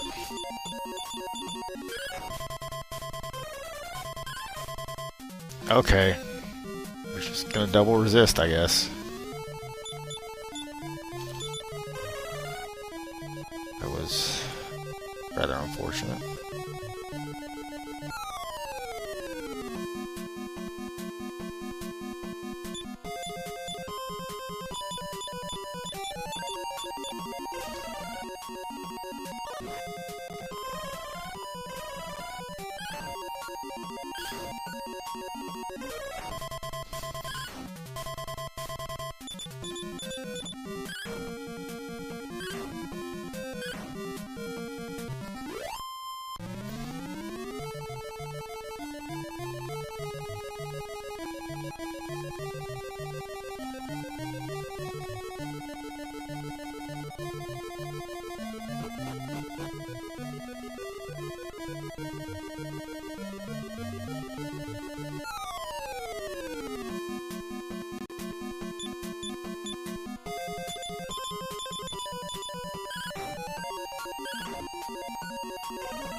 Yeah, we'll see. Still a lot of game to go and a lot of places where things can go wrong.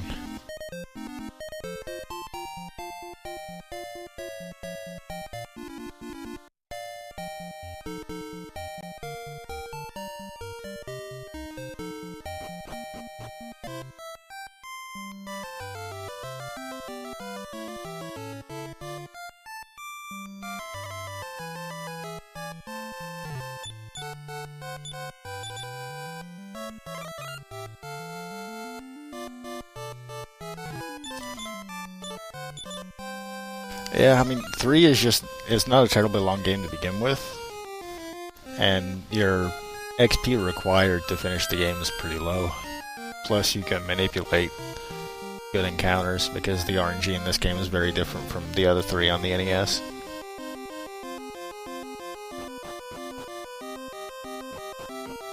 And just the overall strength of your party is pretty amazing.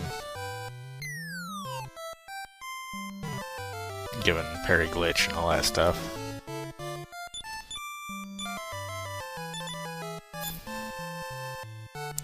Alright, we got ourselves a DWD Grover.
May not have been the best decision. Because of that, I can't land the 70%ers. No, the vast majority of DQ3 runs I've watched don't get anywhere close to that far. Zoma is definitely huge, but I've seen deaths to a bunch of other stuff as well. Including just trying to get out of the pyramid alive.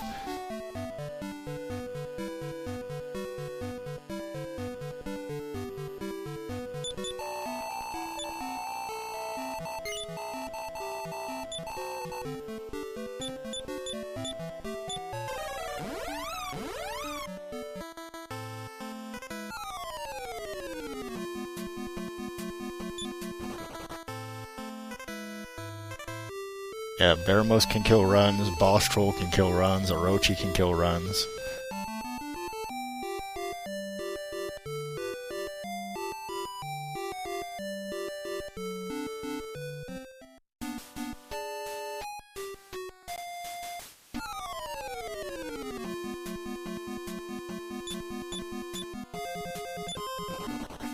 Horks are dangerous, but they've got too much HP for what they are. So I'd rather just run away.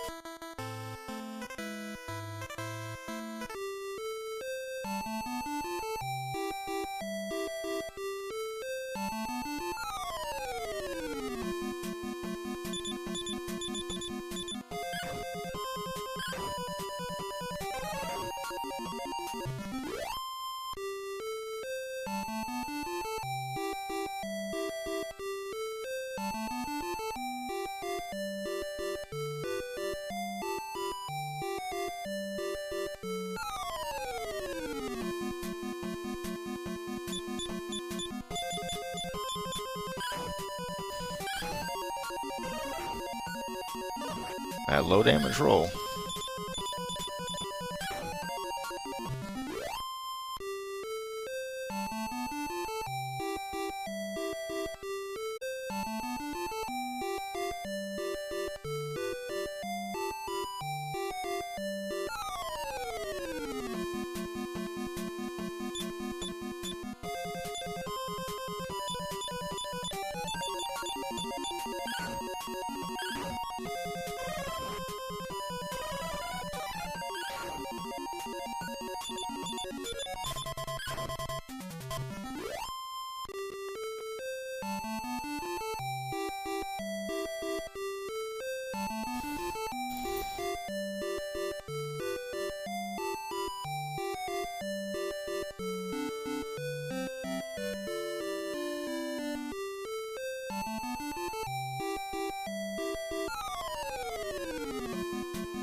Oh yes, Limbo is completely awful if it hits at any point in the game.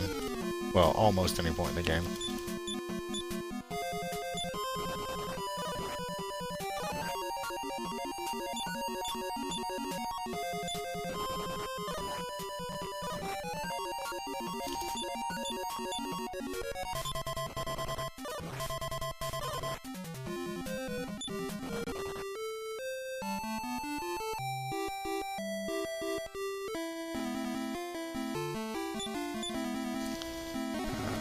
Lock it.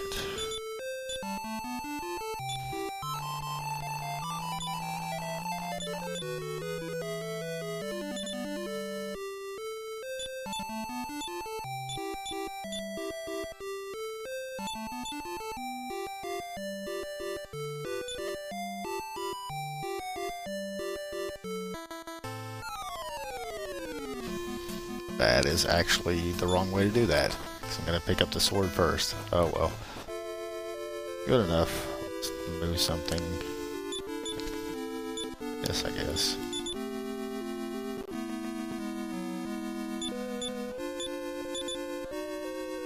So I want a couple of inventory slots open for things I'm going to be picking up in the Necrocon.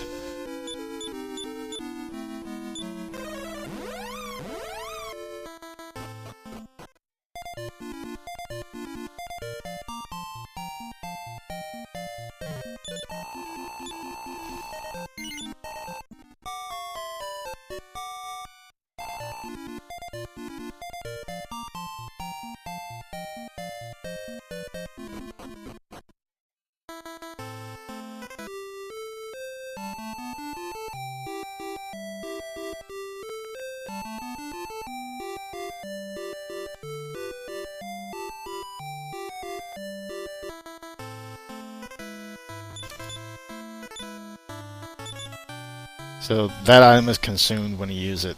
That'll open up one inventory slot for the Thunder Sword, and then I just have to open up one for the Sword Edge Armor. It's pretty easy to do.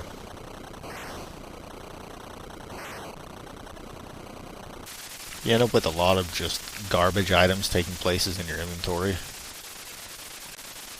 And you want those all to be on the front 3 characters, so you can get rid of them for this section where you have the merchant.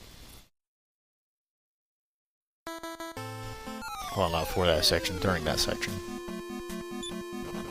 Oh, come on.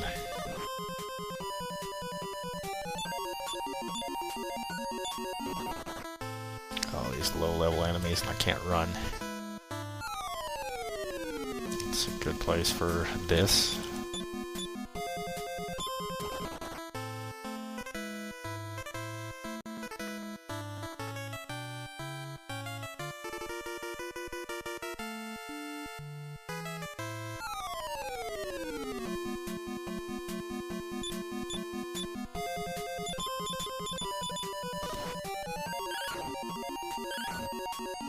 Oh, she used the Staff of Thunder.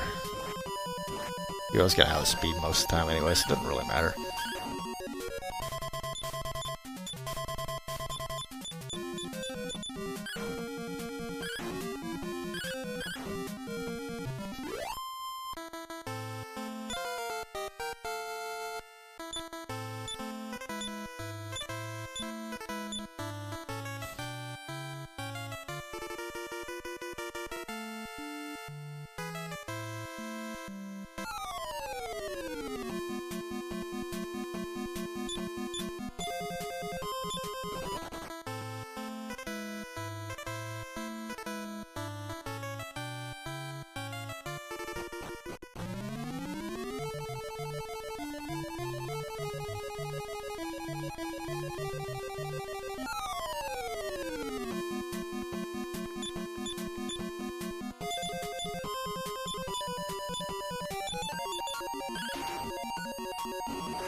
Come on, hero.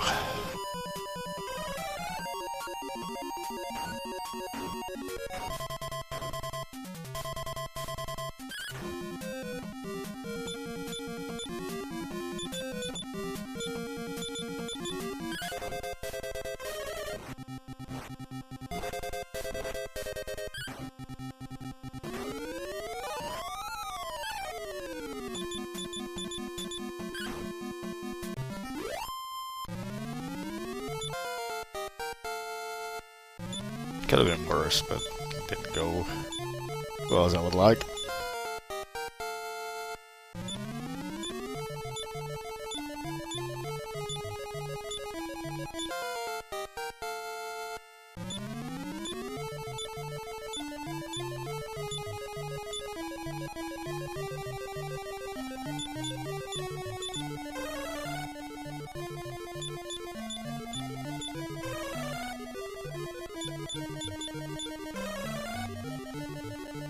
Hey Voltus, thank you for ye old fancy host.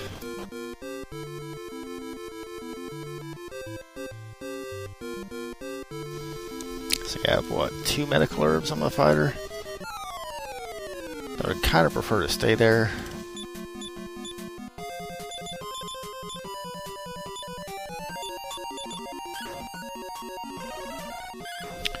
Actually got to turn it off.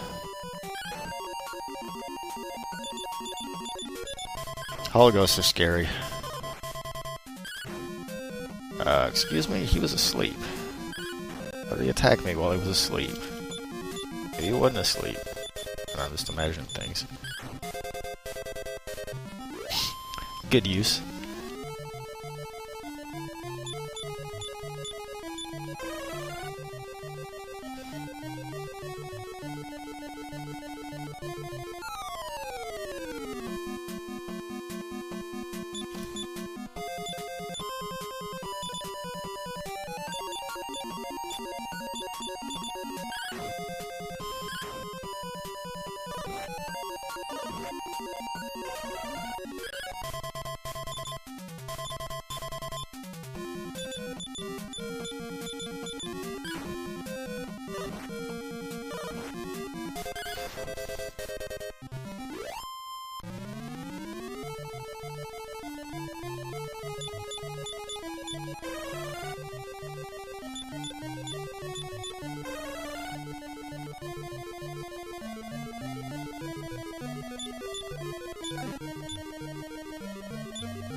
That's fine. I'll just move.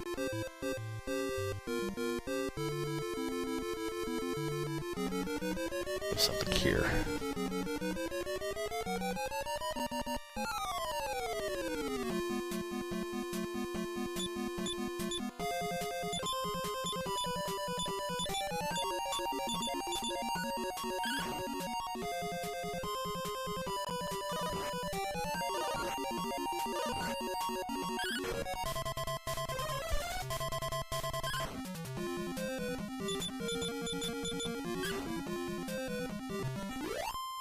That wasn't the best way to handle that fight, but I guess it worked out.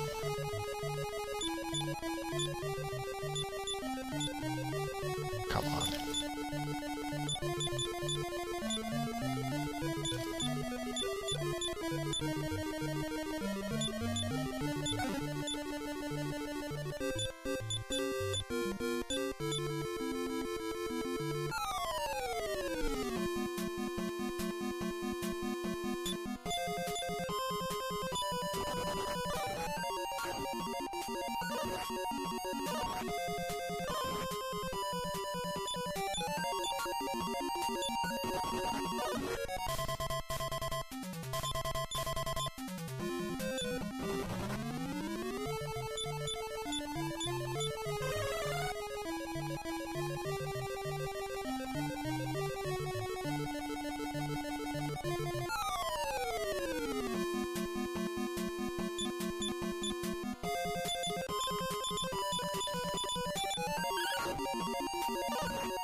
So expel is like exit in Mystic Quest.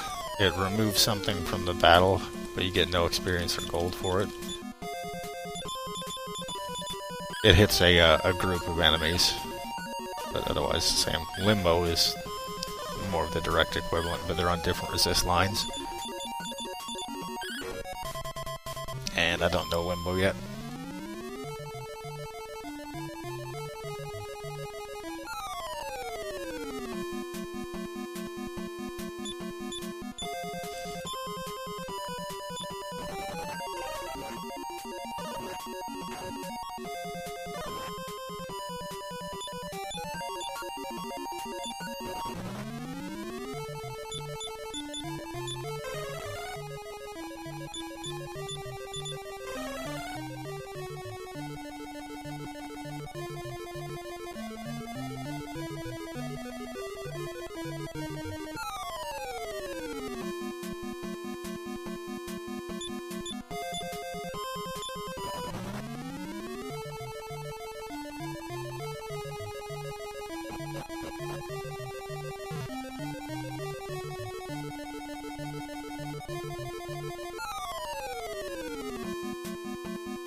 Ugh, bad drop. You drop it somewhere in this room randomly, and this is at the opposite corner of where I want to be.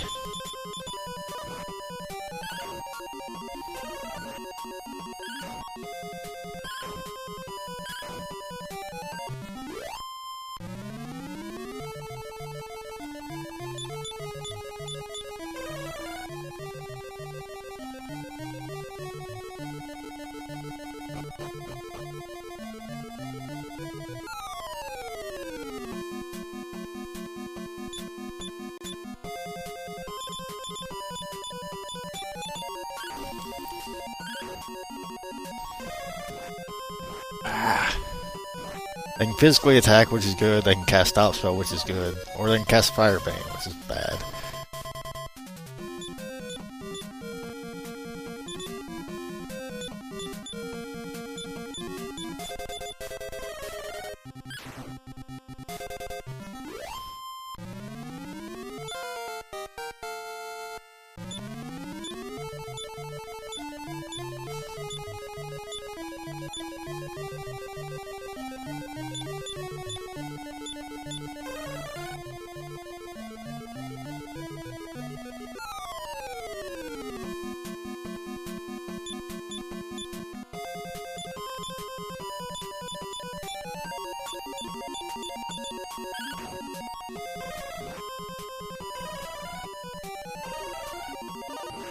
God. My spell rate has been really bad. And my Blazemore on N has also been bad.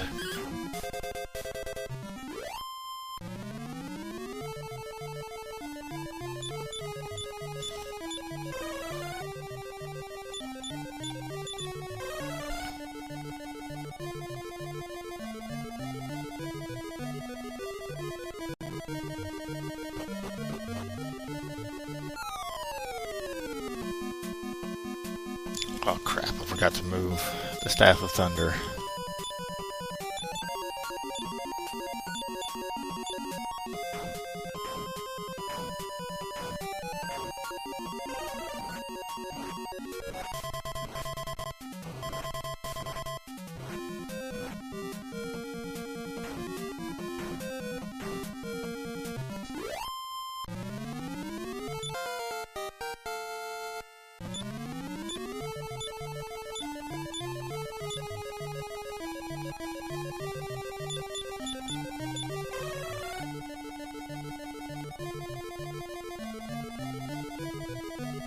Pilgrim's HP is rather low.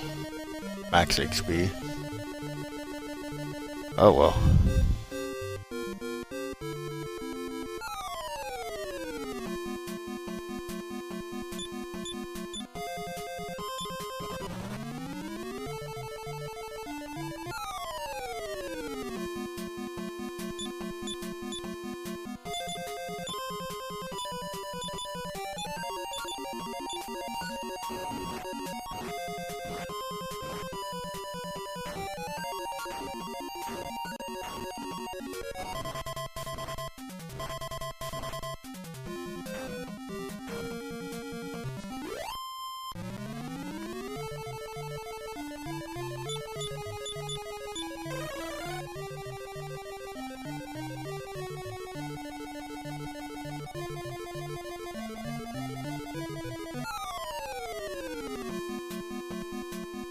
Ugh. It's a really bad fight to get ambushed by. So much damage.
It's just, I have to drop off a merchant in this town to be able to evolve the town and get the last orb.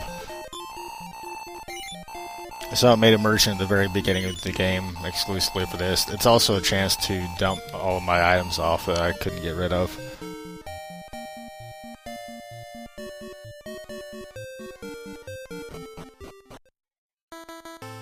Oh, come on.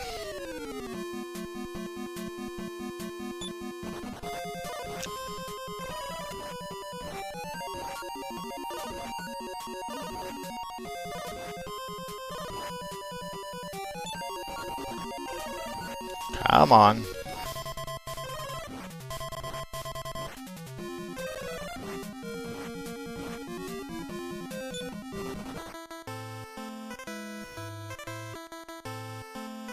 And then entering and exiting the boat triggers the town to evolve.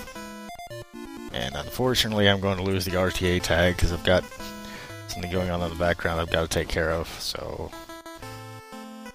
I guess I'm just going to pause the timer here in a minute and deal with it. Unfortunate.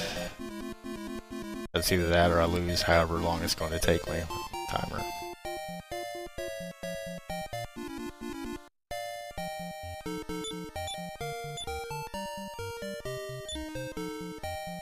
So I will be back.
Well, that was faster than I expected. I could have just left it running. Oh well.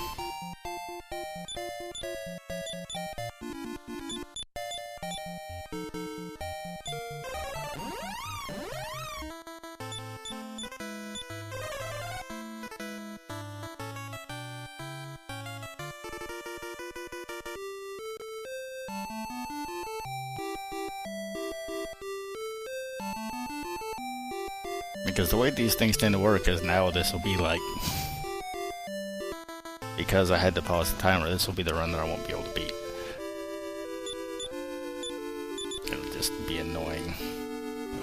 Or I'll die at Baramos. I guess that's always an option.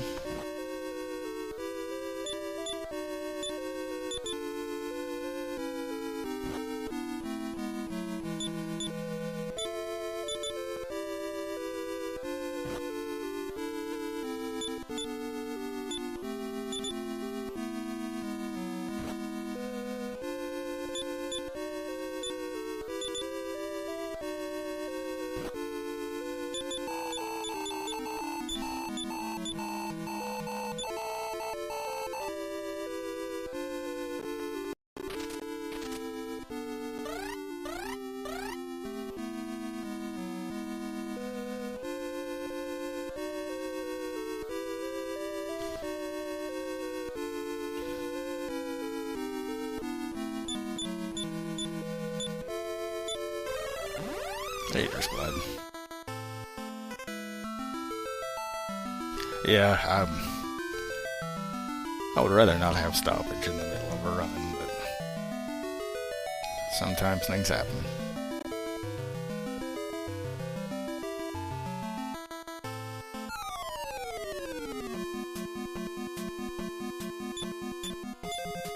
Oops, I've only got 3 people, not 4.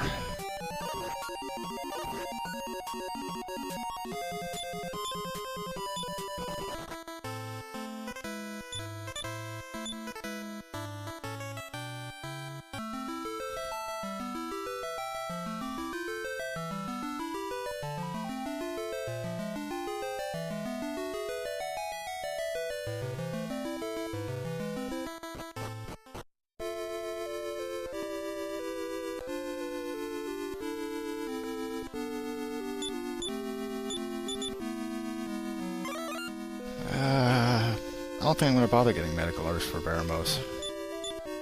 Just going to believe.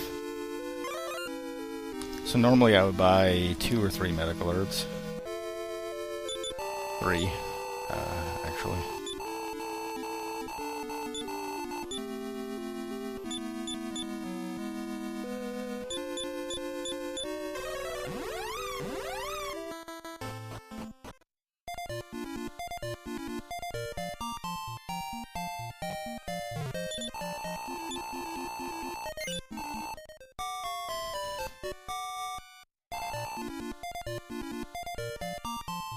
I'm gonna believe in my sage with negative max HP.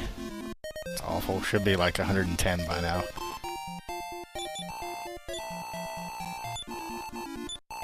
Or Pilgrim, I guess, not sage.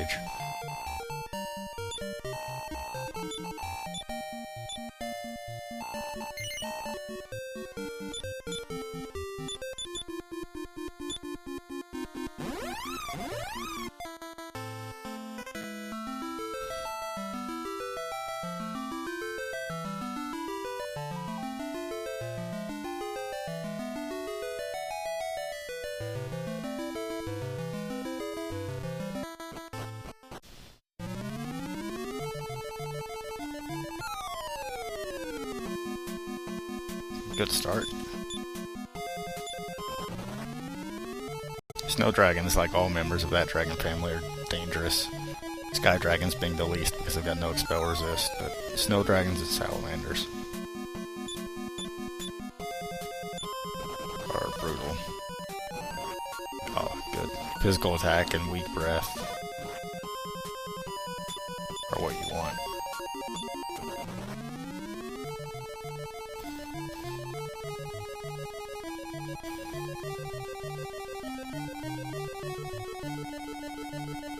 And because I'm running a soldier instead of a second fighter, I'm going to make a little bit of a detour in this castle. It'll give me a additional wizard ring and a big weapon upgrade for the soldier. The slight issue with that weapon is it's got a 1 in 8 chance to miss, but it's also got a 1 in 8 chance to crit.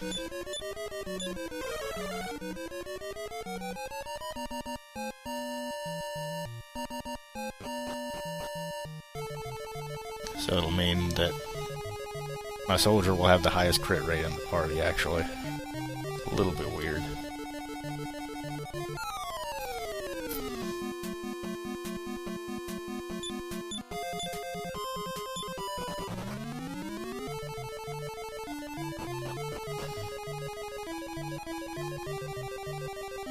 I'll just get this wizard ring because it's 0 tiles out of the way, it's just the time spent to pick it up.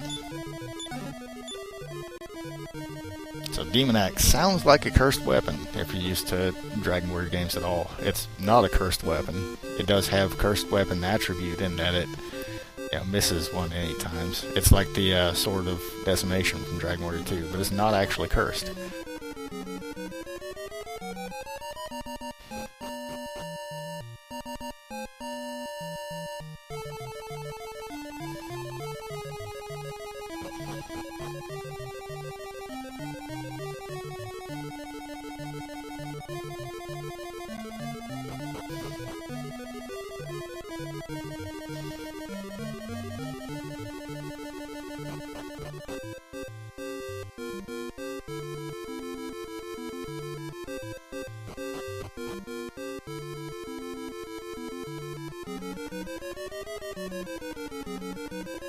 So, cursed weapons and armor, the big drawback, like each of them have their own individual thing that they can do. Normally it's bad, but if you get something that's cursed and you equip it, then you can't remove it without going to see a healer and paying to get it uncursed.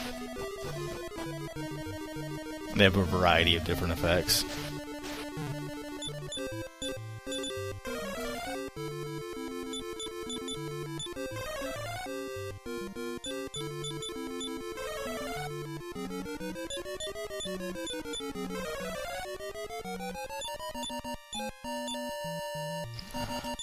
This work.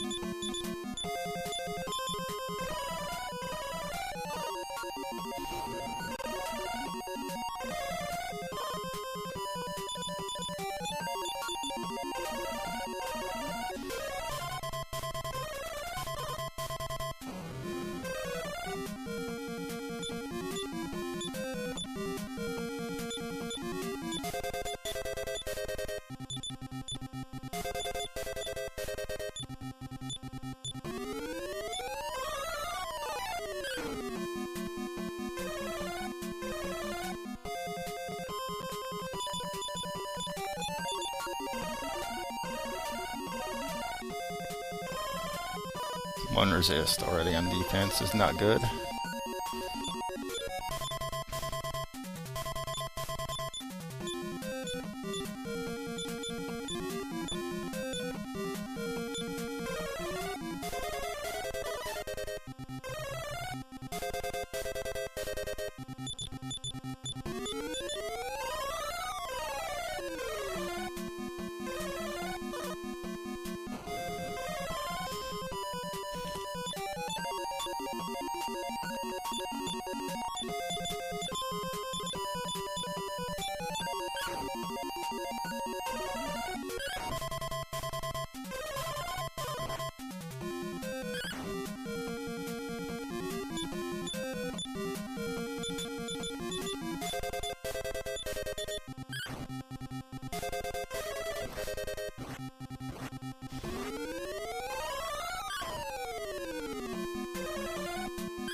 That's pretty much exactly how I want the Baramos fight to go.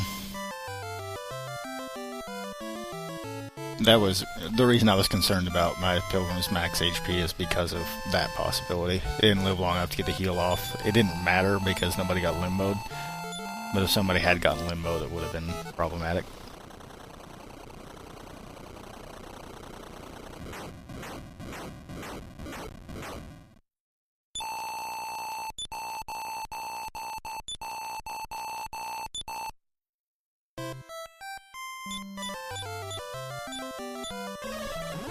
Wrong return point.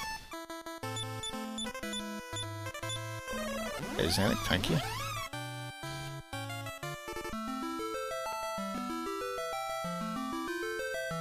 Okay, so there's a lot of time on the table in this final split because I was a moron in my last run. I used outside instead of heal more and lost myself a bunch of time. So unless things go terribly wrong, I should at the very least PvE here.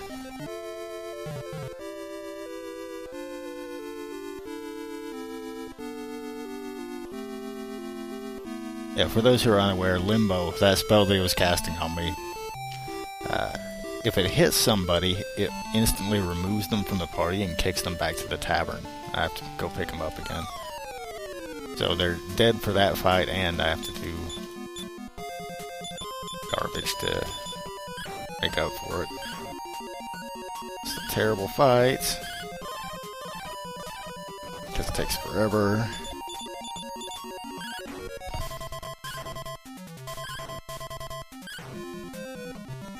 Red slimes are in, I think, the upper 60s in terms of levels. Slightly ridiculous.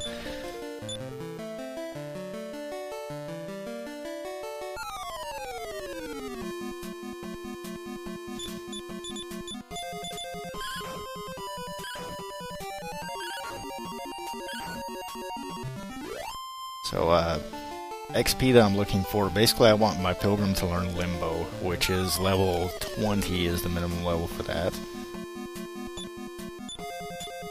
I don't know why I'm parrying here. Well, I do know, because they use Ice Bolt and Sleep.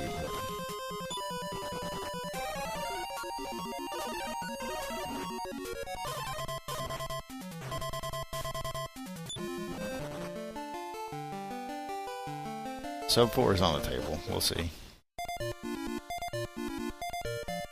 There's a bunch of free time to make up here in Alfgard.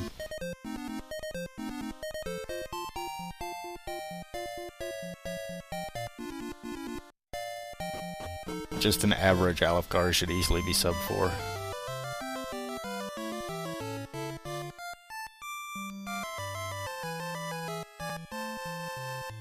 But lots of things can go terribly wrong.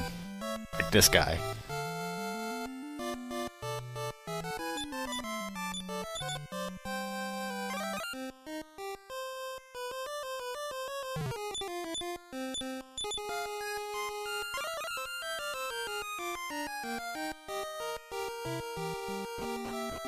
I didn't look where my money is either. Doesn't matter.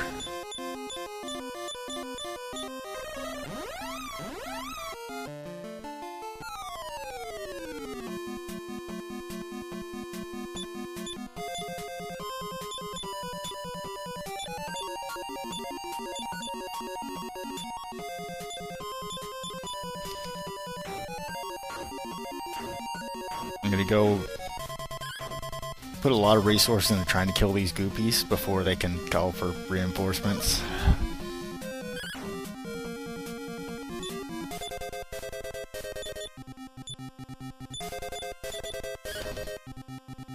These goopies do that a lot, and they can call for help from Granite Titans, which is very bad. Luckily they have no fire resist. They do have Infernos resist, which could become an issue later. But the Thunder Sword casts Boom, which is a fire-based spell.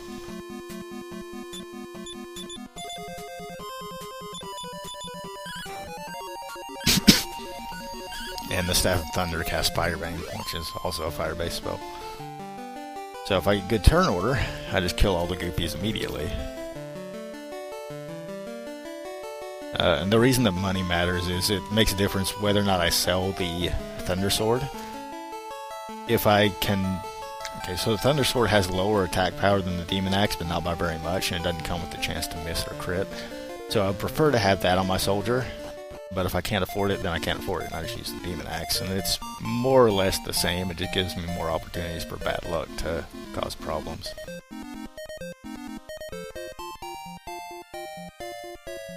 I think I should be okay on money to hold on to the Thunder Sword.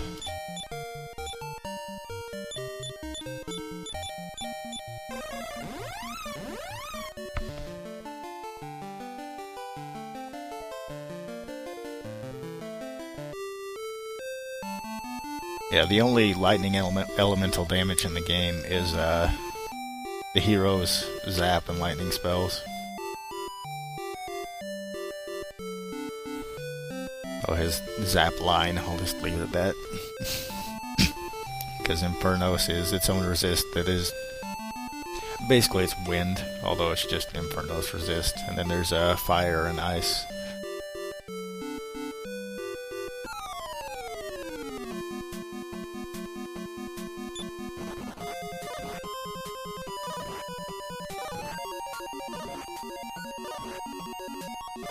Okay. That is certainly something.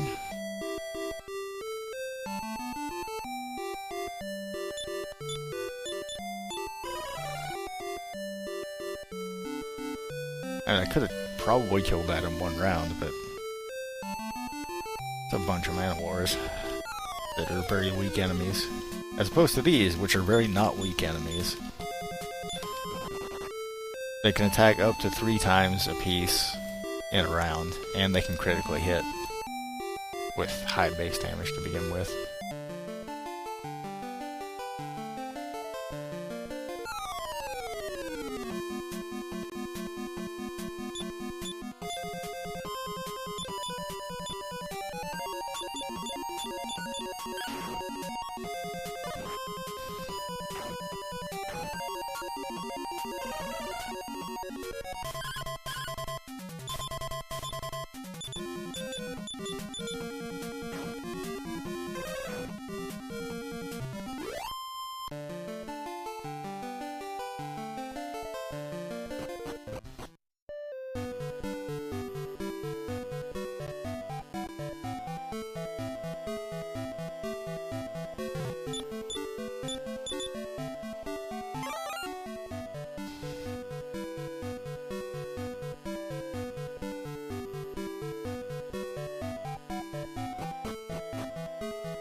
A bit closer than I would have liked. I also had the Staff of Thunder that I could sell, but this works out, more or less. Alright, let's not forget the Fairy Flute, because I've done that.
should not be fighting this, but...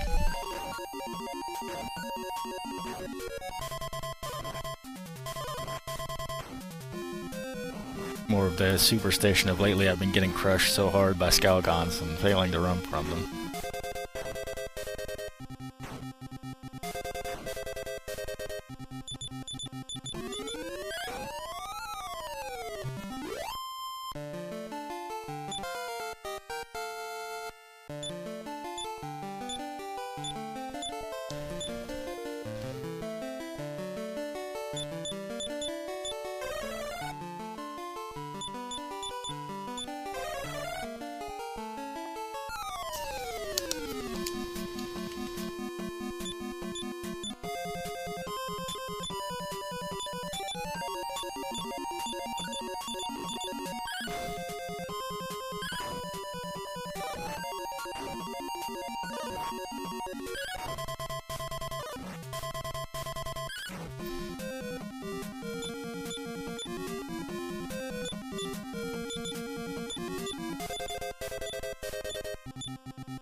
Okay, if I learn a spell here, it should be Limbo.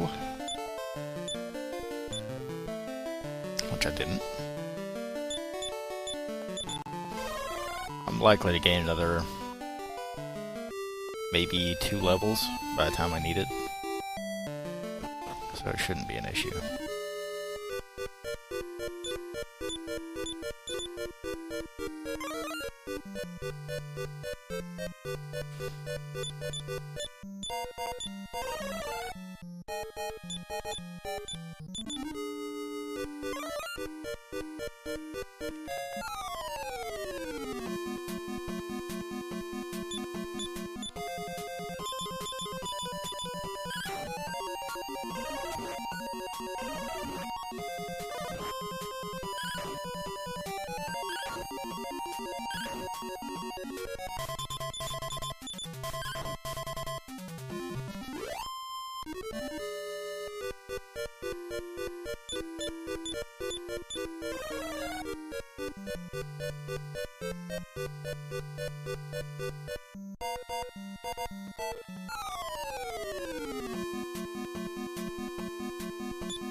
And I believe my soldier's inventory is still full.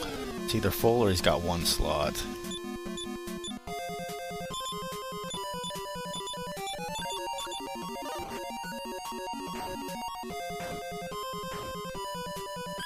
Hopefully it's full, because that'll mean that it defaults the armor I'm about to pick up in the hero's inventory.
Area fighting there is a precaution because those can occasionally outspeed me.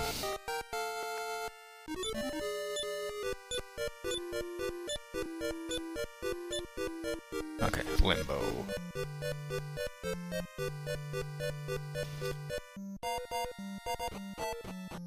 So Limbo is primarily used against Granite Titans. I have to fight 6 of them, and then I can also fight more of them in the lower levels of Zoma's Castle.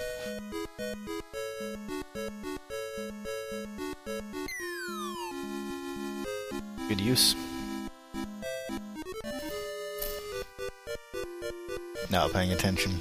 Up then down, up then down. Always. These diamond tiles change where you go when you press a direction. And I just wasn't watching closely enough to where I was.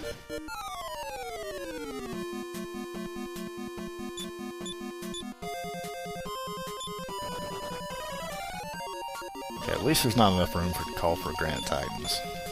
King Tortragons can do a lot of damage, and Goopies can do a surprisingly big amount of damage. But they're not Granite Titans.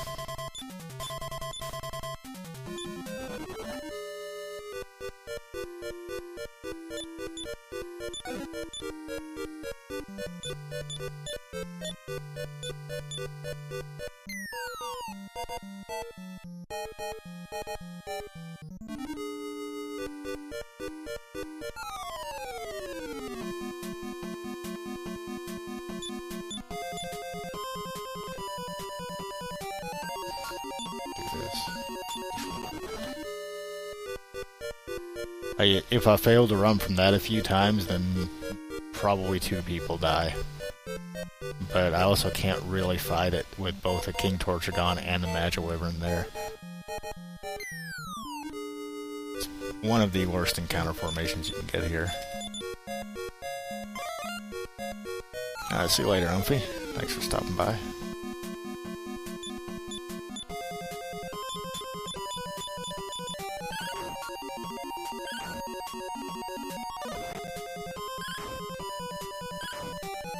I'm gonna chance it. I assume they're outspeed.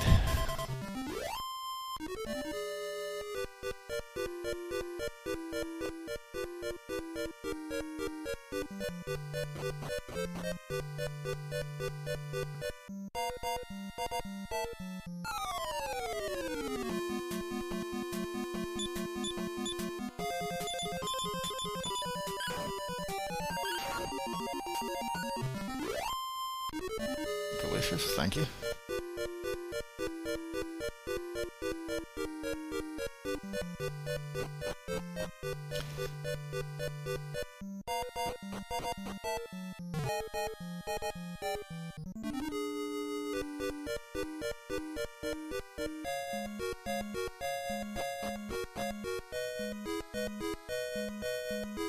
Even with me making that dumb mistake and falling down a floor, this has been a good tower.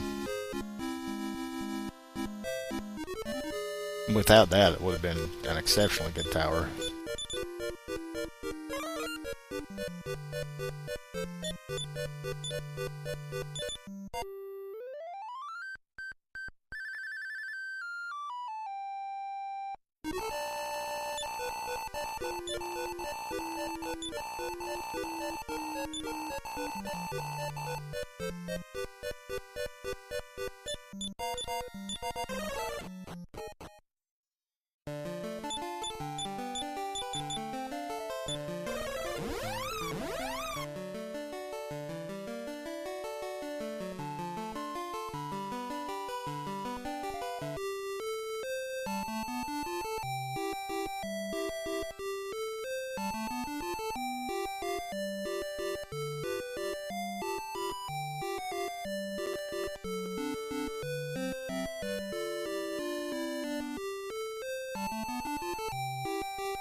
A bit of overkill, but yeah.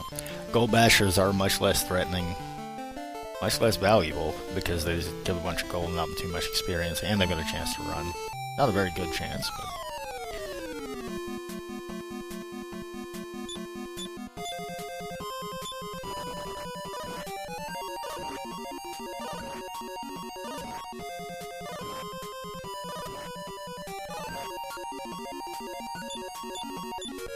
Only 7 of 9 attacks there.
Good ambush.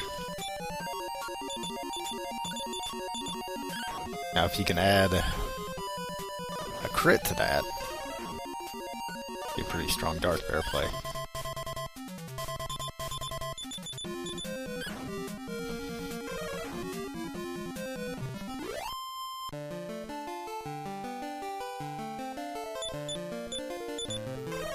I'm only a few steps outside of town, but I'm going to heal anyway. Just in case I get another random encounter there.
So I've got the Armor of Radiance on the hero in slot 2. I've got the Ring of Life on the soldier in slot 1. Those both regenerate HP by this step.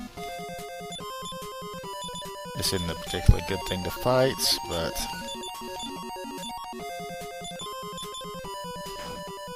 we'll see. Kind of weak damage rolls. So between those two, was odd. It'll reduce the amount of healing that I have to do pretty substantially, and while I have more MP available to me than you would with the other route, it still can get very, very tight, because there are a bunch of enemy formations I want to be casting spells on.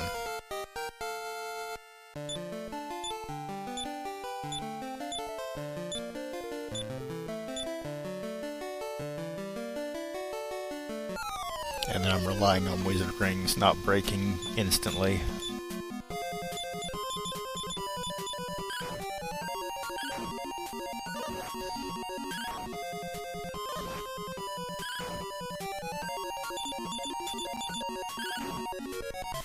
Because I've got 2 Wizard Rings now, and then I'll pick up 1 more right by the Sage's Stone, which should be more than enough.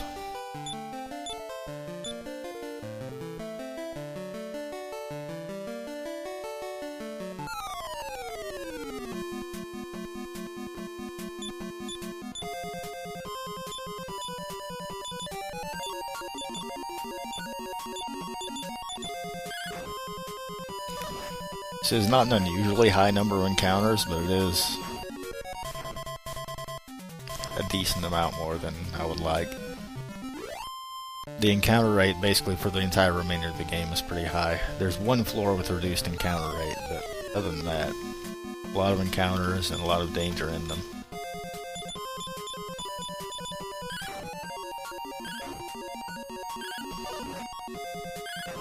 I actually have to heal that soldier. Too bad.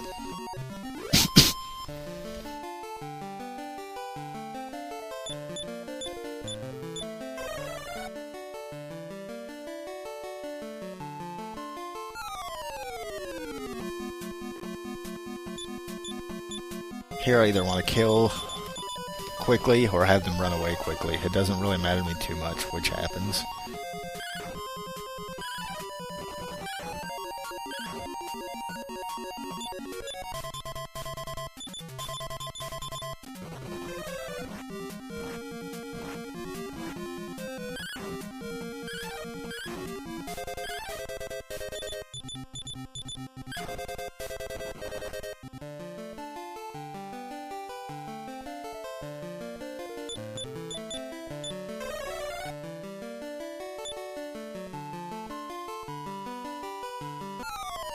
The extra levels would obviously be nice, but shouldn't need them.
Bad turn order.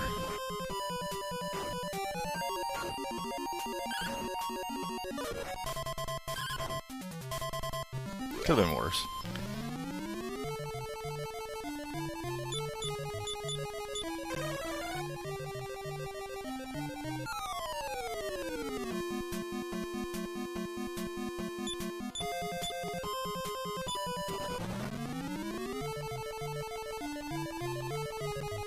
Hydras aren't too bad if they're by themselves. When they're with other enemies, they're kind of annoying. And Troll Kings cast Limbo, which obviously would be awful were it to hit.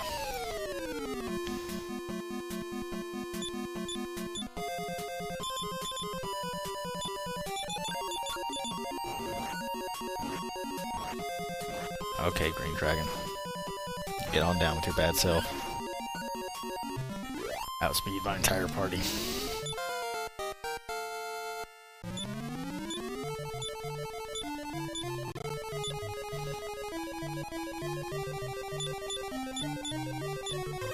That is the wrong spell. Oh well, good enough.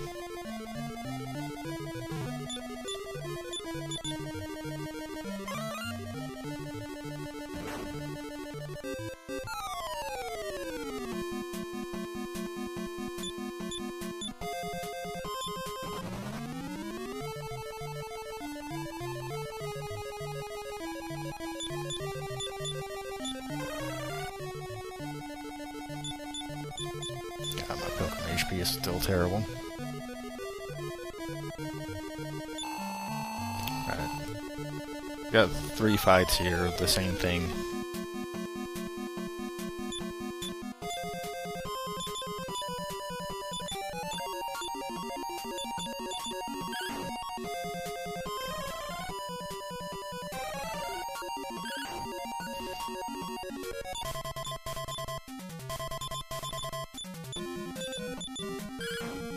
Come on, Limbo, stop resisting. There we go. should be able to kill it before it acts, but I'm going to parry just in case. Yeah. I knew it was either within... I knew it was within a couple of hits, but... not exactly sure where. These things can be very dangerous. That's why I go for sleep with my hero who has a meteorite armband on, so he should be faster. And I go for limbo.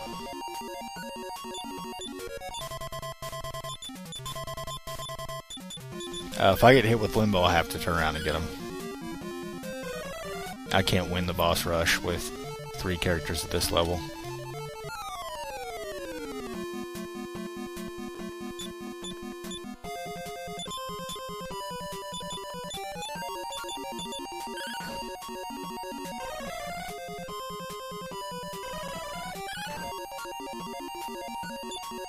Not getting good limbo luck. Draining a lot of MP from me, but... wow, another resist.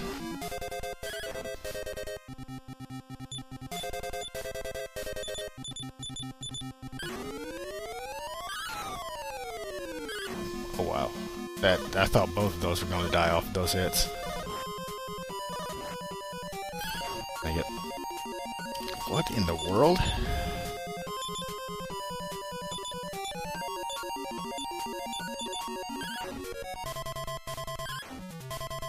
Must have left them both just barely short of death. I should have kept going for the limbo. Thought I would save myself some MP. Main character is immune to limbo.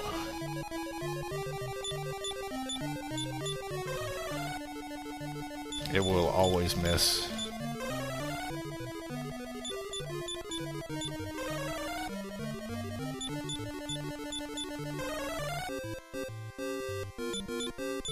Alright, so I'm going to be needing to use a wizard ring earlier than I would like, given average encounter luck from here, but not a whole lot to be done about it. A bunch of casts of limbo will eat into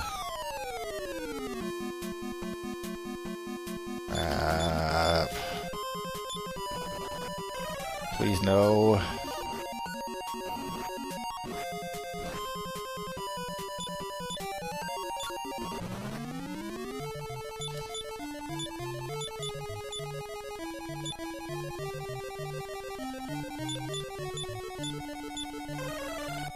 This is the room with the reduced encounter rate. What am I doing? I don't know what kind of tile that is.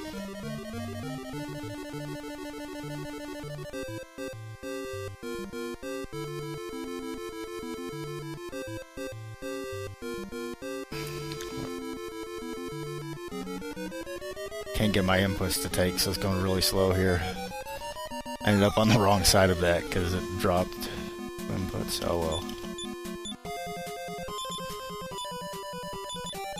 So, -1 leaf, because of the unavoidable instant death attacks.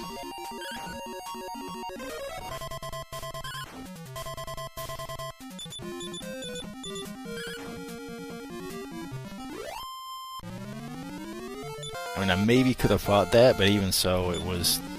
the first action on their turn was cast defeat, defeat hits, so... even if I fought it... that's wrong. I'm going to heal him. Even if I fought it, I was probably going to lose a character there.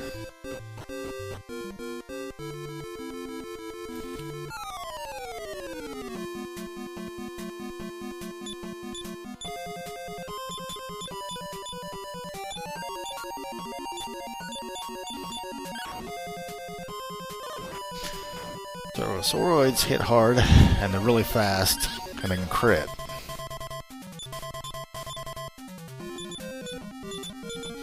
But overall, they're one of the better enemies you can encounter here because you can expel them. They do attack twice per round.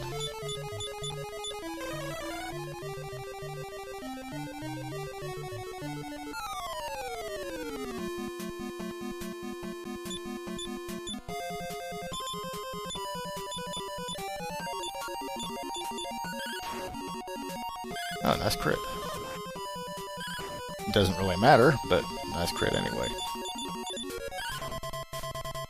Archmages can use Explodette and Revive, and a few other things that are kind of annoying. So they're high priority.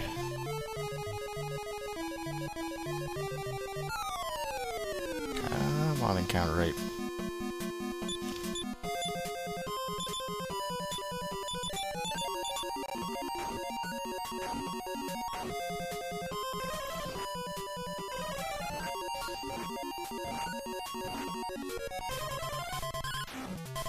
There's one bounce, finally. All of these that I've fought, and I've gotten one bounce. Thank you, NES Cardinale, for the host. And enjoy dinner, V-Man. One of the reasons that those are fine to fight is that they don't have resist to Infernos, which is Sword of Kings' Infernos line. And they like to cast bounce, theoretically.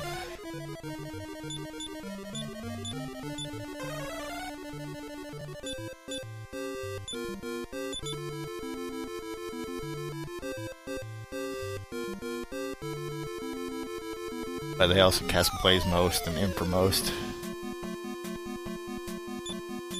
This is one of the worst encounter formations for this party.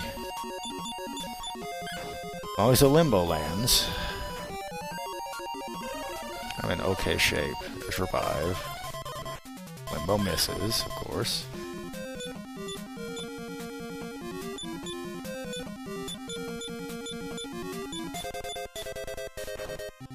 Should kill them both. When, never mind, he attacked late.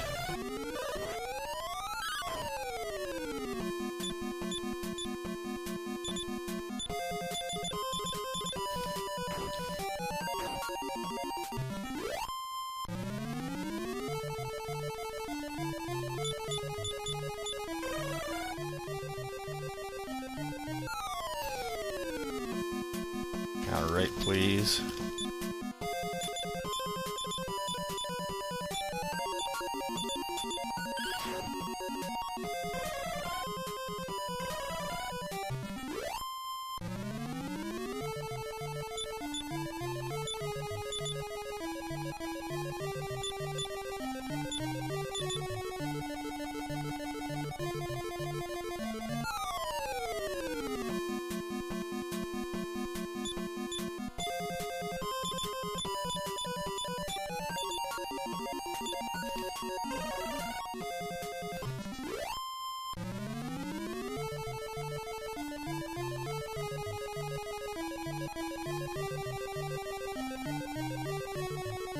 A lot of the battles in this area, if you don't have a plan of exactly how you're going to deal with them, are crazy dangerous. At least if you come in at a level like this.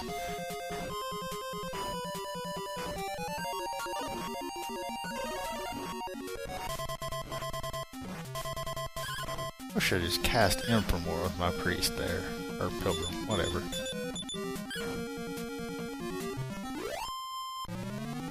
I don't know. Rather save the MP.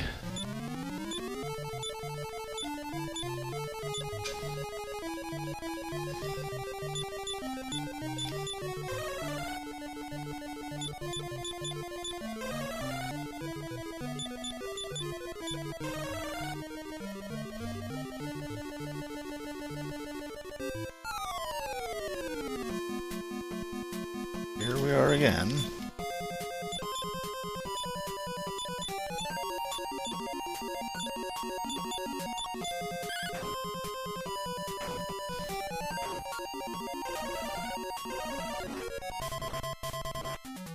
Of course, they got that turn order. Come on.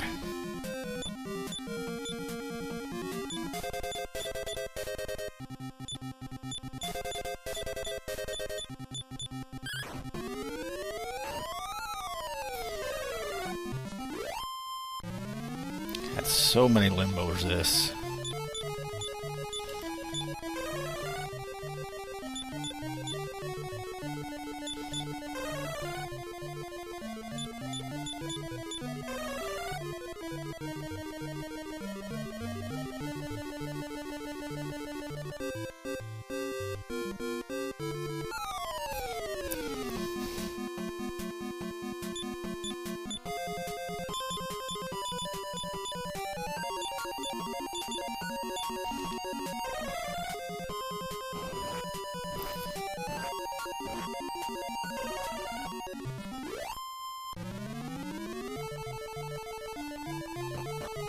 That was a rather bad floor. That floor is almost always bad, though.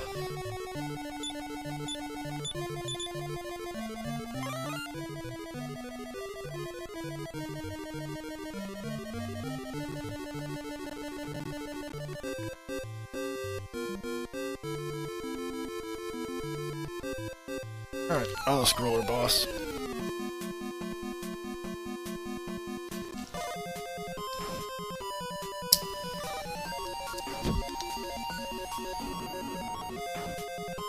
There's a surprisingly large amount of variance in terms of how long this fight takes to resolve. The fastest ones are crazy fast, and the slowest ones take a very long time.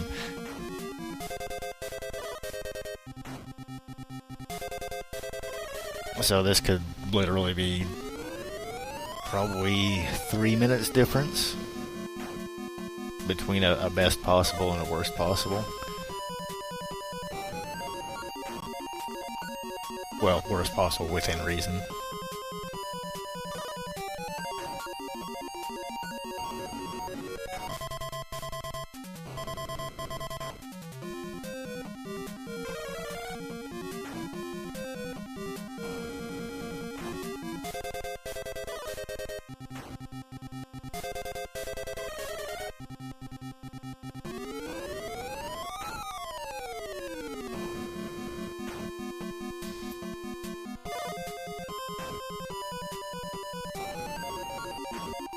Oh, the flaming breath attacks when he's almost dead. If King Hydra just melees him a couple of times, that should kill him. Yeah. But he did like 6 breath attacks in a row.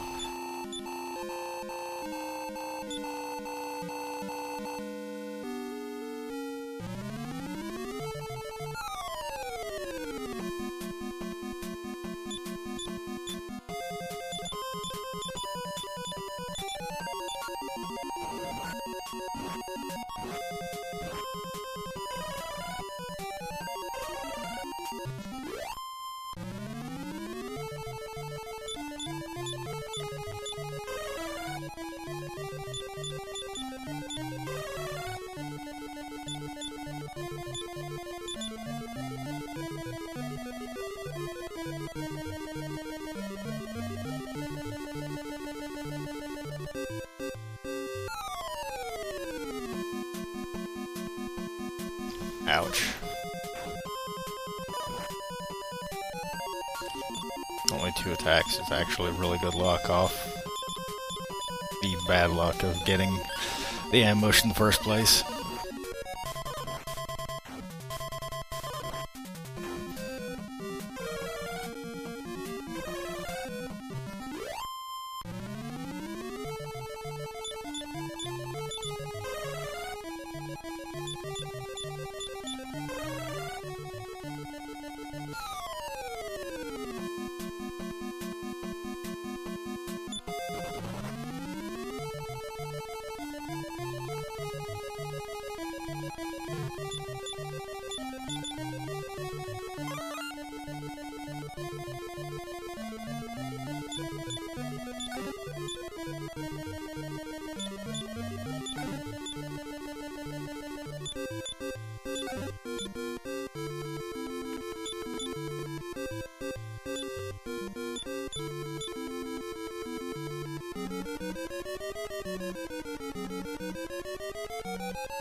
We shall see.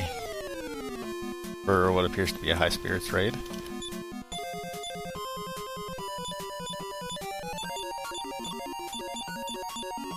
I'm gonna go about it this way.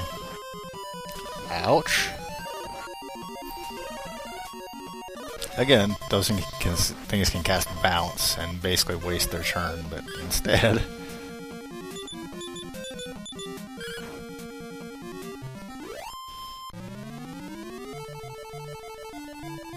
The safe thing to do would have been to use the Sages Stone with the Pilgrim.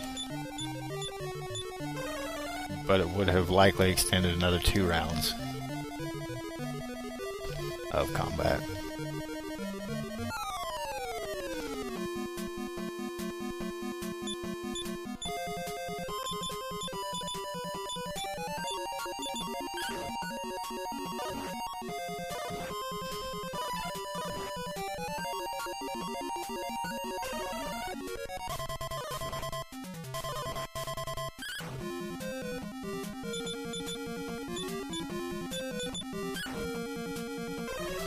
Oh wow. Okay. Guess it's gonna outspeed me.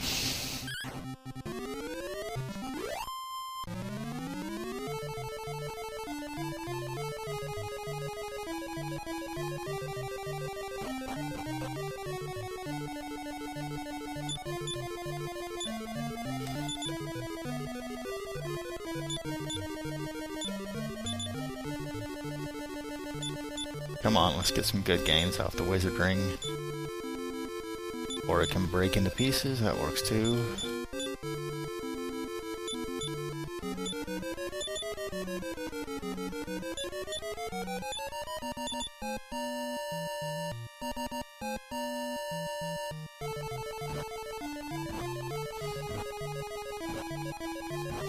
There should be enough MP to get me through this entire gauntlet, but I'll probably use it more before Zoma just in case. Just need to remember to... Forgot to move the Myriad armband. Son of a bitch.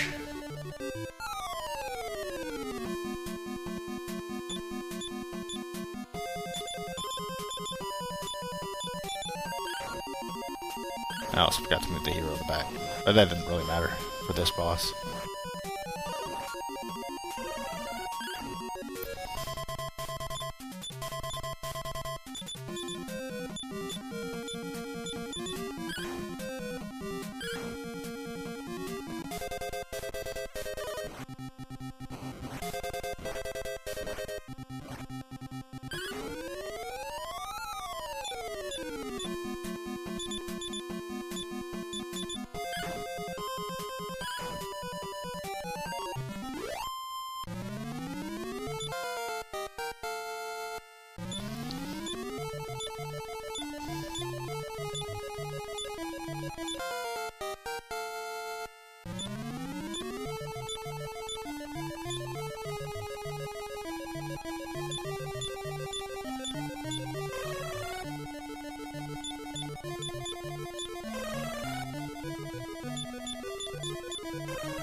Come on, take the down input.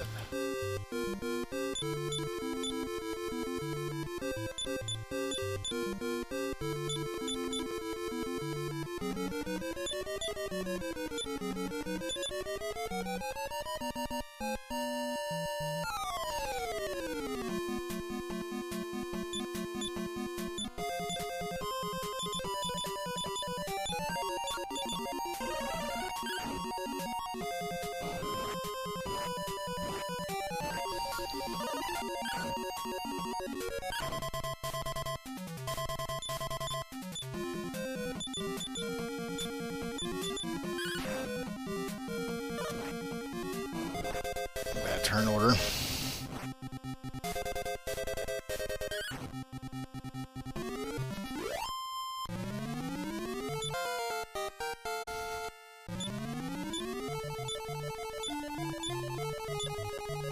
I cast outside, but not in a place that cost me time. I should actually be okay on everyone else, but...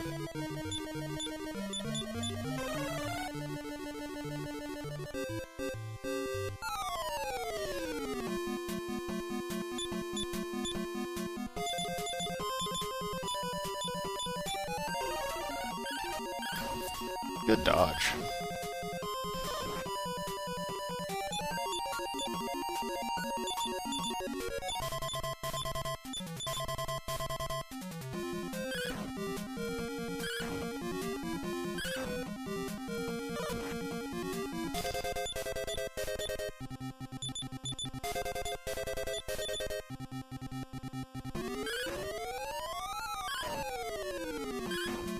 Dead. Alright, move the Sage's Stone. Spear of Light should be on... Spear of Light's on B. Just to make sure. U.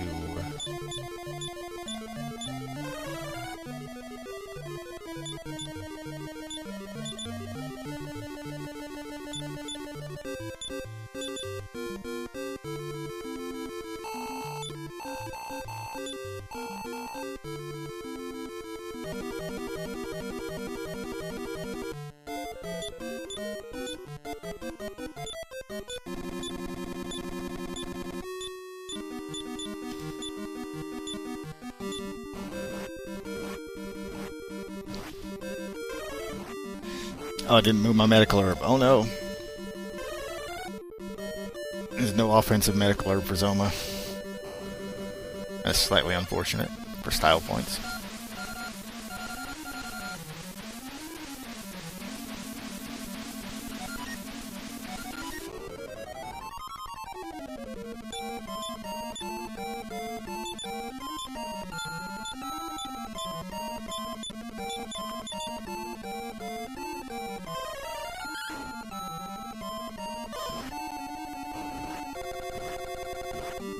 That's a lot of damage, but it should be fine.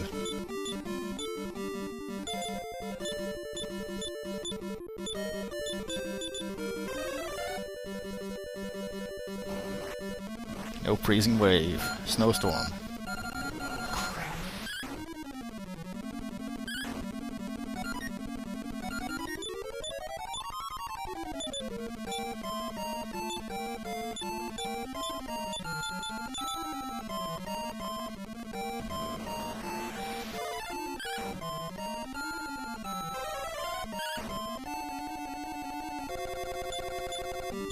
Please, no more freezing waves.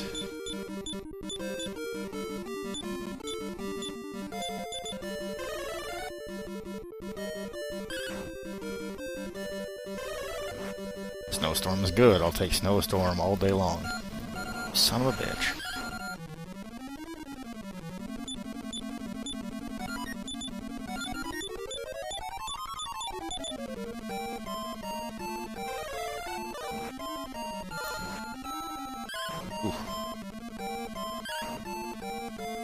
Over low HP is still a bit concerning here.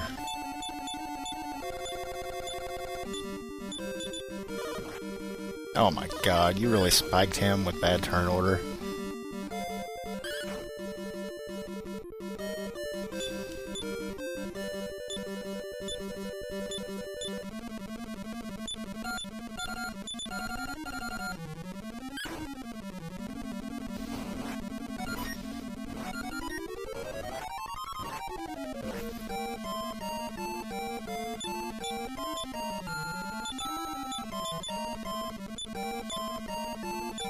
I'm by-kill hero, I think.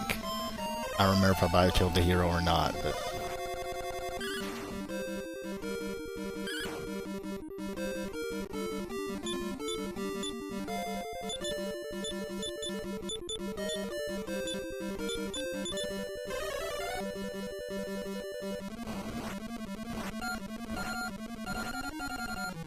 Son of a bitch. This is an awful, awful Zelma pattern.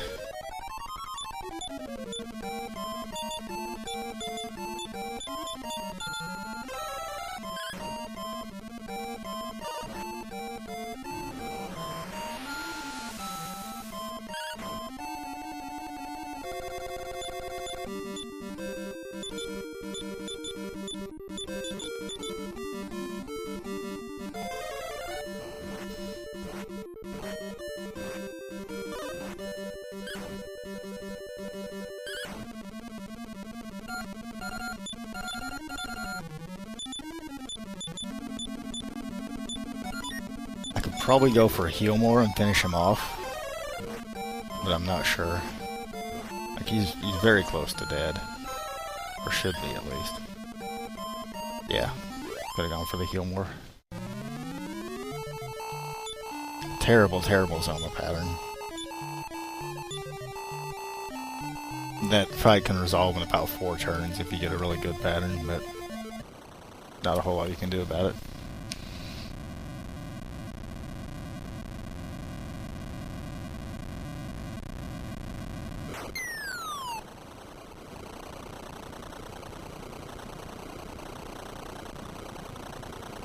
Now I did have to stop the timer in the middle of the run to go take care of something, so I've got to figure out how I'm going to resolve that. If I just say screw it, that's my time anyway, because I wasn't taking any action while it was paused, or if I just add the pause time to it or whatever.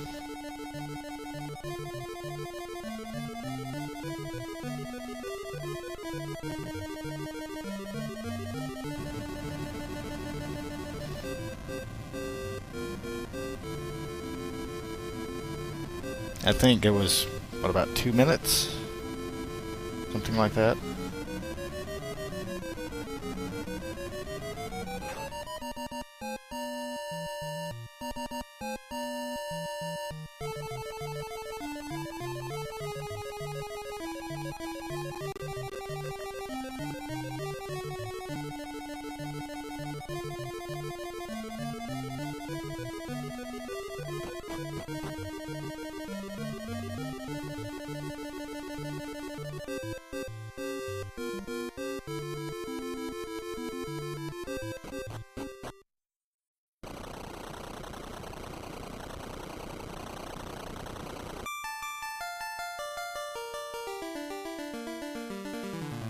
Yeah, the label is on. It doesn't really matter too much one way or another.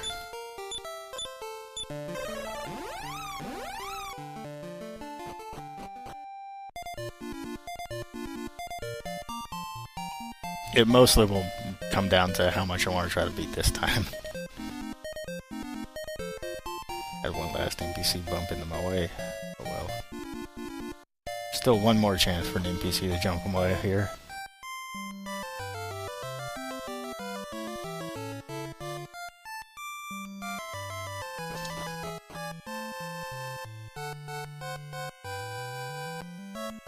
Yeah, I mean, I'll go back and time it.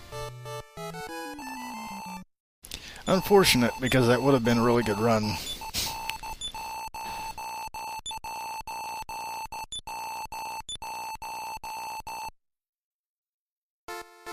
Still, even with if I add the time to it, that's still a pretty decent run.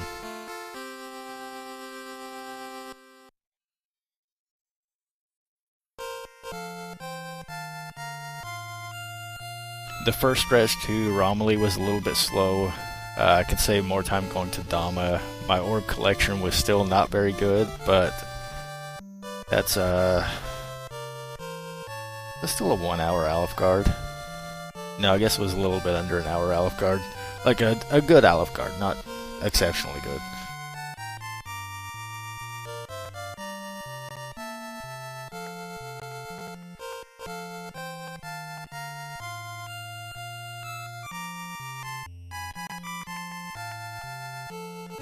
It was a 1 hour Aleph Guard, 59:42.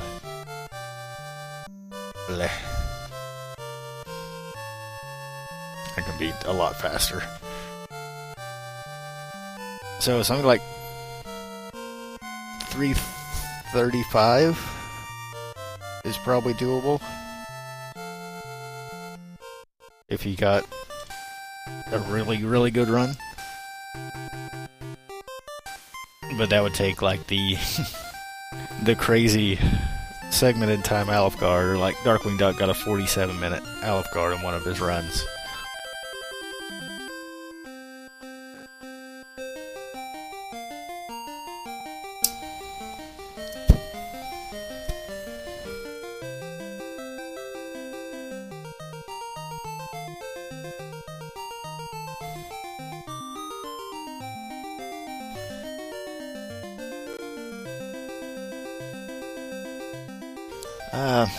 Well, my previous run was awful, so most of the time saved compared to my run is just not making dumb mistakes.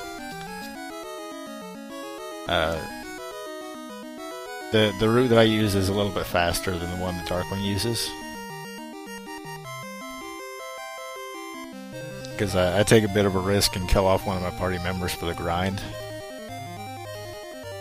That reduces the number of metal slimes I need to kill. but it means I've got lower level party member, and it kind of requires that you use a soldier and that you use a pilgrim instead of using a second fighter and a sage. You could do it with a second fighter, but fighters scale with levels so much better than soldiers do.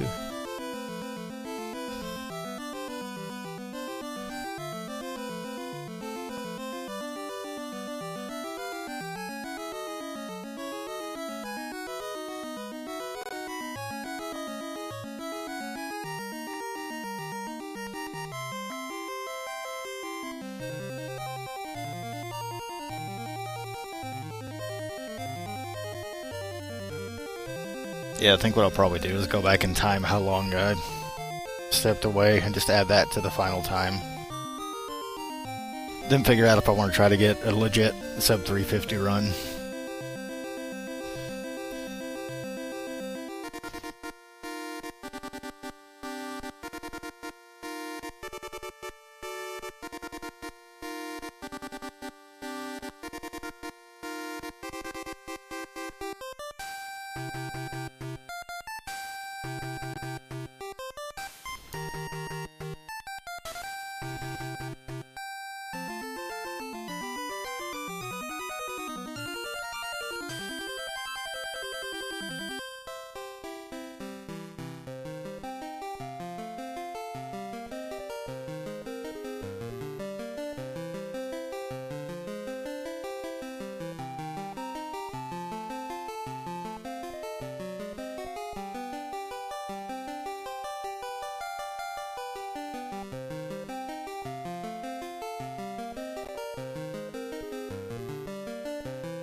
Then this next project is trying to find enough time to either improve Dragon Warrior 4 or 2.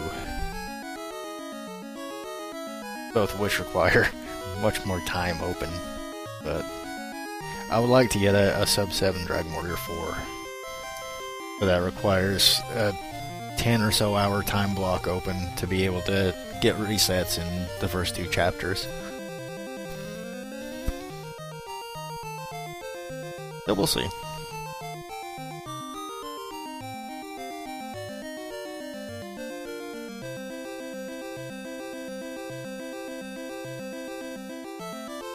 I also might try to learn the Japanese version of this game, just to see how badly I can crush the times on the Nico leaderboards, because those are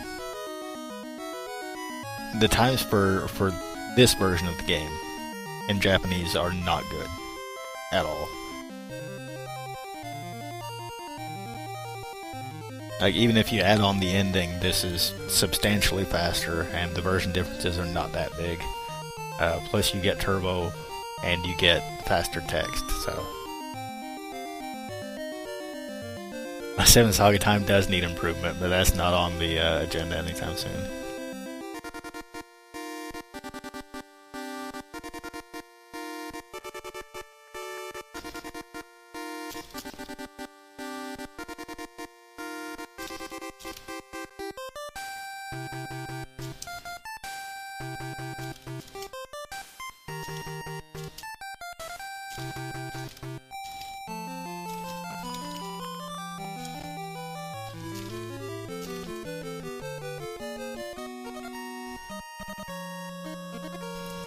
The Super Famicom version is under 3 hours.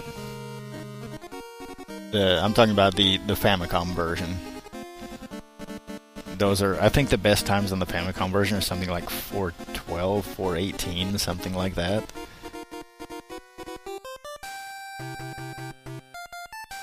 But yeah, almost nobody runs that version. Everybody runs the SFC version instead.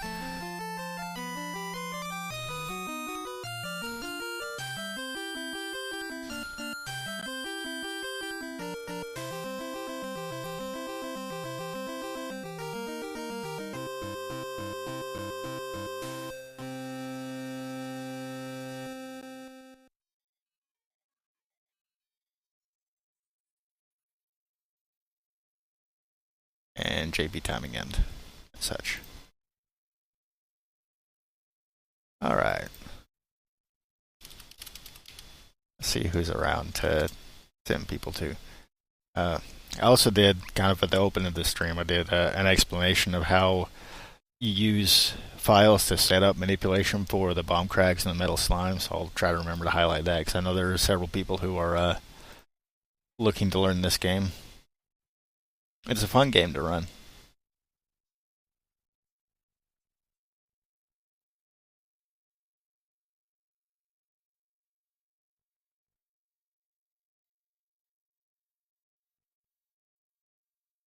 I have a route for the SFC version of this, and I have functional routes for 1 through 4 in various Japanese versions, and part of a route of 5 and part of a route of 6, just because I collect routes for these things for some reason.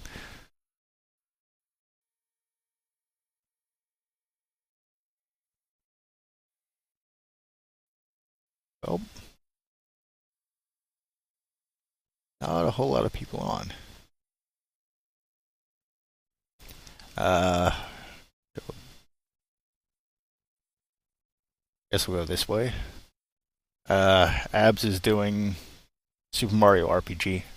Not speed running it, but he's just playing through it. And he's rated me a few times in the past, so we'll send you that direction. Cool streamer.